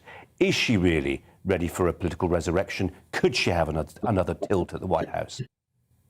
Unfortunately, she actually could. It's like one of those horror movies where the guy has a nightmare and wakes up and is still in the nightmare. The Democrats have, I don't know if you have this phrase here, they have what we call a very small bench, which is they don't have a lot of people sitting on the sidelines waiting to get into the game. Hillary Clinton has begun to talk about the fact that Joe Biden, with no mandate whatsoever, he's got a 50-50 Senate, has tried to move the country very far to the left. This is not a leftist country. It's a very centrist country. And so Biden has made a mistake. He's lost his popularity, and Hillary Clinton now has the ability to campaign as a change candidate, as a moderate candidate. I think that the two worst things that could happen for the country are Hillary Clinton running and Trump running. I think we need new blood. I think it's about time that 70 and 80-year-old people stop running the country and we start to have a new vision of what this country is going to look like from the internet age on.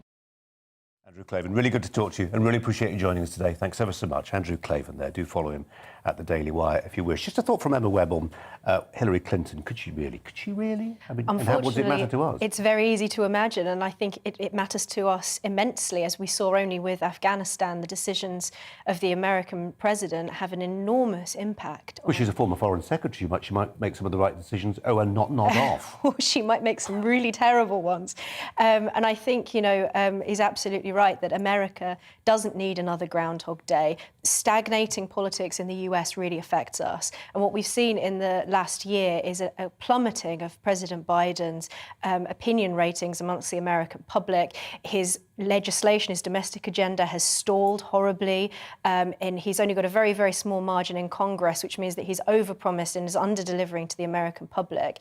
And I think it's absolutely right. The only thing to do now is to try and inject some new blood into American politics, and that would be better for the world at large as well as domestically for the US. Do you think NHS doctors should accept a vaccination as the price of being paid by we taxpayers to work in the NHS? Yes or no? Absolutely not. OK, well, let's get a perspective on that from Dr. Kate Goodman. We talked to Kate about 10 days ago, didn't we? An extraordinary interview seen by in excess, I think, of 600,000 people online now, in which she explained to us very calmly, very patiently, that actually, Kate, you haven't had the vaccine. You're not a vaccine denier. You believe the science is great and very apt for those people who are elderly or vulnerable.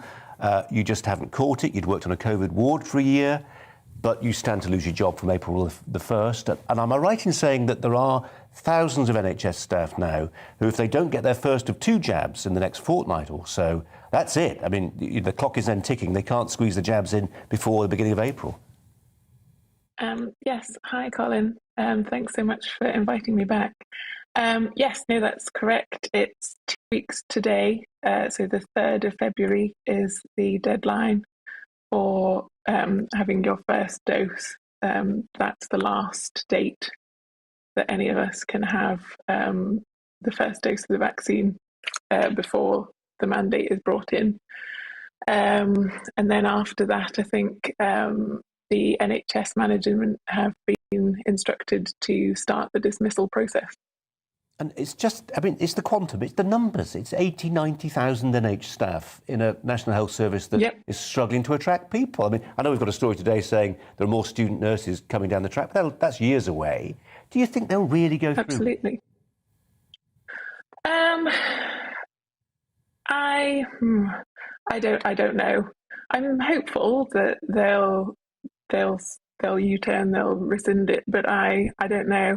I'm really happy that they've decided to withdraw all the Plan B measures, but they seem to still be holding firm on the mandate, despite mounting evidence that makes it seem more and more ludicrous. So I have no idea. I think it will be absolutely disastrous if they do go ahead. It's a question for politicians, not for clinicians who've got into medicine to help people, as you have. Kate, we had a huge response to your interview last week. I'd be curious to know as to what sort of response you've had from both within the hospital and without. But there was one recurrent question that came up from 2 or 3 people I talked to about it who said, well, no, it's fine that she says she worked in a COVID ward for a year. She didn't get COVID, obviously high natural immunity, but that wouldn't stop her transmitting it if she was asymptomatic. Just remind us of what your answer to that question is. It's quite difficult to transmit COVID asymptomatically. This seems to be something that everyone thinks is rife, but it's a bit of a myth. Really, to be able to transmit a respiratory virus, you have to have symptoms. And actually, there was a study done, it was published at the end of last year by Cambridge University that showed that almost all of the transmission that's going on in hospital, so all of the infections that people are picking up in hospital, are from patient to patient, not from staff to patient. And that's because patients in hospital are ill, they have symptoms, they can transmit the virus. If a healthcare worker feels unwell and is symptomatic, they stay home. No, I know. And I get that expression. I think a lot of people will share it, that's for sure. Kate Goodman, we're going to say thank you. We're going to keep pestering you because we think yours is an important and brave voice, and we appreciate, again, you coming on to talk about your personal decisions. Emma Webb's alongside me, political commentator. Kate Goodman, Steve James, the NHS doctor and anaesthetist who challenged Sajid Javid, the Health Secretary at King's College Hospital recently. Whatever else they stand for, and some people will disagree vehemently with what Kate just said, they're brave, aren't they? I think it's absolutely heroic that they're willing to take a stand and speak out, because they must be under such immense pressure from their colleagues, from the government, from the climate at large, that is really doing everything within its power socially to try and push people in the direction of vaccination, whether they want it or not. I think it's incredibly brave of these doctors to stand up and have the courage to say what they think. And what Kate will say, and what she said to us 8-9 days ago, was she kept repeating this phrase, and should have repeated it there had we gone on a little longer, about bodily autonomy. You cannot tell me, the state cannot tell me, cannot force me to have a compulsory medical procedure. Now, whenever I use that phrase to a friend of mine, she says, stop it, it's just a jab. But Kate Goodman says, no, it's about autonomy. It's about me deciding what I do with my body.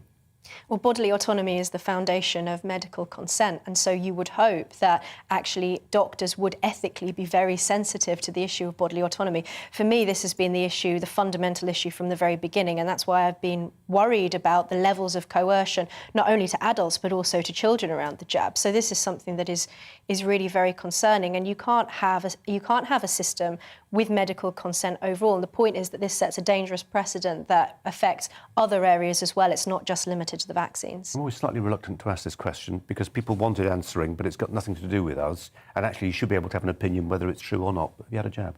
I will, on principle, never tell anybody whether I'm vaccinated or unvaccinated, because I believe in medical confidentiality, and I don't want anybody else to feel pressured. I'm happy for people not to have the jab, and I'm happy for people to have it. Yeah. But if you're in the NHS adopting that position, you get the boot. That's the difference. I've been jabbed. Very happy to be jabbed and boosted.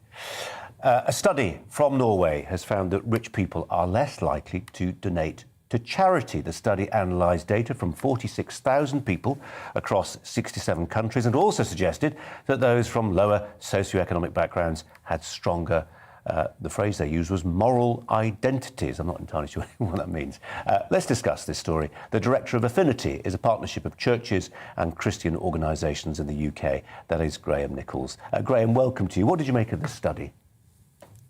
I thought it was very interesting. I thought it was kind of nice for a change for research to completely back up what the Bible's saying, actually.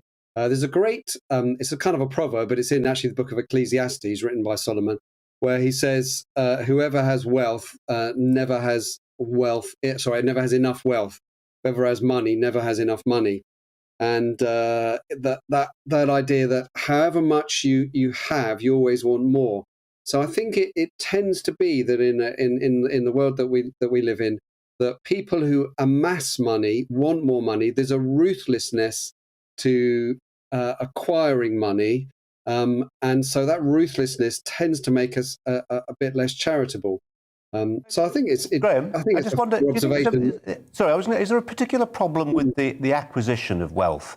And is it different if you've got the lolly already? I mean, I say that I was just saying to somebody the other night about Dale Carnegie and Rockefeller, Andrew Carnegie and Rockefeller, the great American philanthropists who made, were the Elon Musk and Jeff Bezos of their day, and they gave a lot of their wealth away. And there is still that idea of noblesse oblige. I'm really lucky, I've got lots of lolly, I inherited it, I'll do the right thing and give some of it away and take care of the poor. Yeah. I mean, we're talking in generalisms. Obviously, there are generous, rich people. Actually, Rockefeller, who you just mentioned, his famous quote when he was asked how much is enough money, and he said, just a little bit more. And so I think if you're trying to acquire more and more wealth, that there must be a ruthlessness, a kind of ruthless streak in you. And I guess it speaks to the question about, are we kind of essentially good and charitable, or do we need prompting from God, from the Holy Spirit, from the Bible, from biblical teaching, or from other things, or is it something we kind of naturally do? And I feel like naturally, kind of left to ourselves without any promptings, whether we're rich or poor, we will tend towards being selfish. But I think particularly if we've got lots of wealth, that ruthlessness has probably helped us to acquire it. Graham, we're going to say thank you. And also, I'm just looking at that lovely on-air sign you've got on your bookshelf there. It's impressive, but nothing like what we saw before from Wiltshire, where the home studio there had a neon sign. That was great. I'll try and upgrade. Nichols. You start giving me commission for coming on. I'll try and upgrade. Oh, steady on. That sounds a bit acquisitive. Graham Nichols, really appreciate your time. Thanks ever so much. Emma Webb's alongside me just to ponder on the stories we've been covering today and the question of wealth and giving it away, and whether there is something about rich folk that makes them stingy. Another biblical teaching is that it's easier for a camel to go through the eye of a needle than for a rich man to go to heaven. Yeah, and I think what's interesting about that is that the phrase is that it's easier to.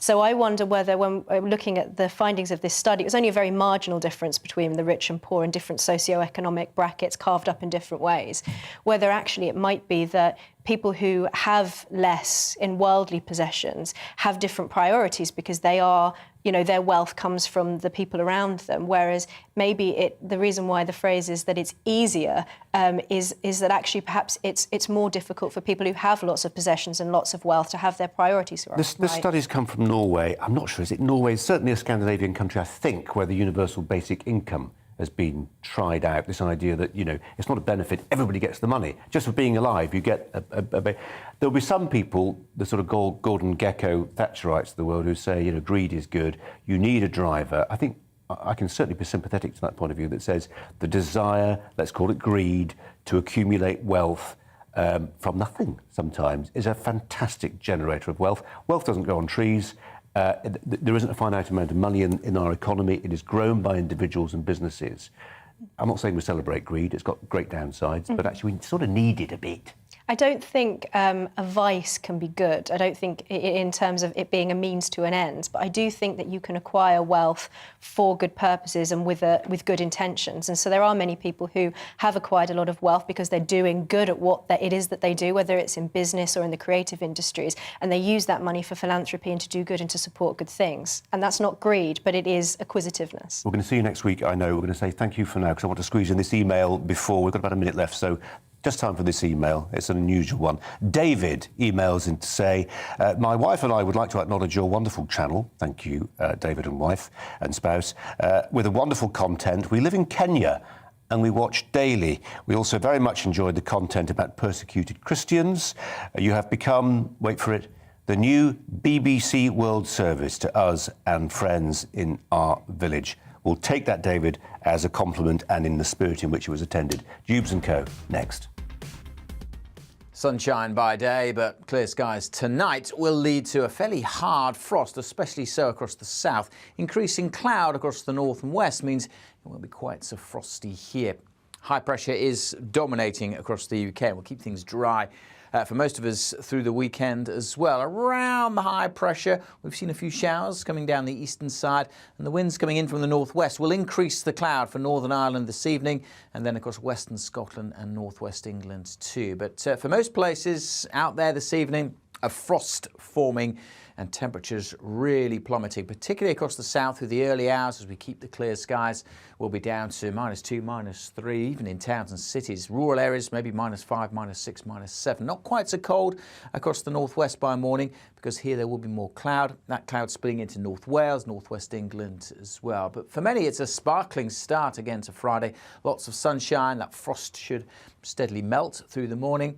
Much of the south of England, eastern Scotland will stay fine and sunny throughout, but further west generally staying quite cloudy. But most places will be dry. Bit of a breeze in the far northwest where there may be the odd spot of rain, 8 or 9 here. Elsewhere, temperatures generally a touch below average at 5 to 7 Celsius. Through Friday evening, we'll see a bit more cloud, I suspect, pushing into parts of the south and across the far north. The cloud thickening up. There's a weather front here bringing a bit more rain at times to the Highlands, the Western Isles and the Northern Isles, and that's how we start the weekend. And I think we'll keep cloud and rain across westernmost parts of Scotland, but otherwise it's a dry weekend for most.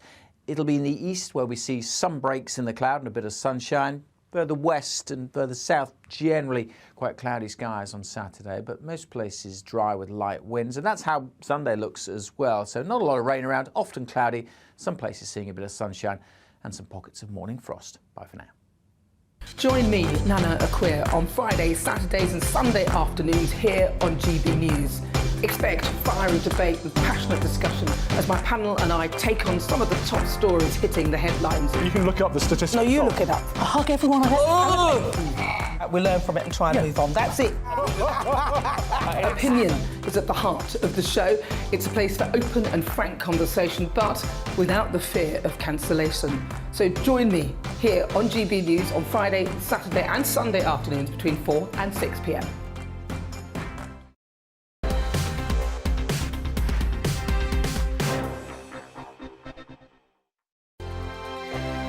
Hello there, I'm Eamon. And I'm Isabel. And you're watching the GB News digital stream across the United Kingdom. And around the world. If you're here in the UK, you can also watch us on your TV screen. GB News is Freeview channel 236. On Sky, we're channel 515. 626 on Virgin Media. Just remember, you might need to retune your TV to watch the channel. Yeah, and if you are doing that, find out more about retuning by going to gbnews.uk. Join my show Farrar, 7 p.m. till 8 p.m. Monday through Thursday, and there you will get opinion, analysis, debate, and I'll cover stories that nobody else dares to touch. And then for the last 15 minutes, talking pints. We're over a drink. We have a civilised conversation with someone. We very often disagree, but we do it in a grown-up way. Come and join me on Farage.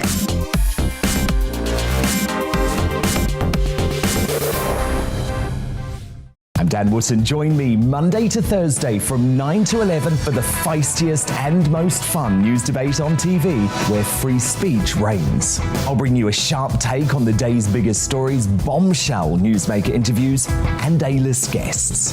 And I guarantee you, no spin, no bias, no censorship, and no reason to go to bed.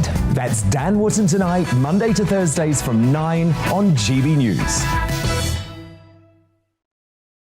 Hello there, I'm Eamon Holmes. And I'm Isabel Webster. And we hope you can join us for Breakfast with Eamon and Isabel. You make me laugh out loud, belly laugh. Is that important first thing in the morning? Yeah, absolutely. And there's me trying to be deadly serious. News is a serious business. Yeah, I have to rein you in sometimes. Well, it doesn't stop us laughing at it. It doesn't stop us having an opinion on what's going on. Yeah. And it certainly will not stop us reflecting what you think. Weekdays from 6 to 9:30 on GB News.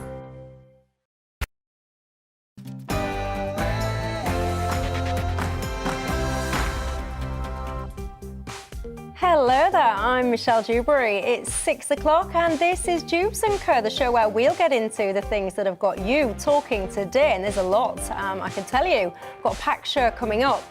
Firstly, the number of children that are getting hospitalised with COVID is rising. Should we be worried about this? Well, we'll be talking to a statistician about some context and what is going on there. We'll also be looking at the super wealthy who've written a letter asking for the governments to make them pay more tax. But how difficult is it? If you want to pay more tax, it's not that hard, I can tell you. So what's this about? Is it just virtue signalling? And women, treat us equally to men. That has been the cry for many, many years. But are there some exceptions? I ask because the AA has been in a little bit of hot water today because they've said that when it comes down to breakdown,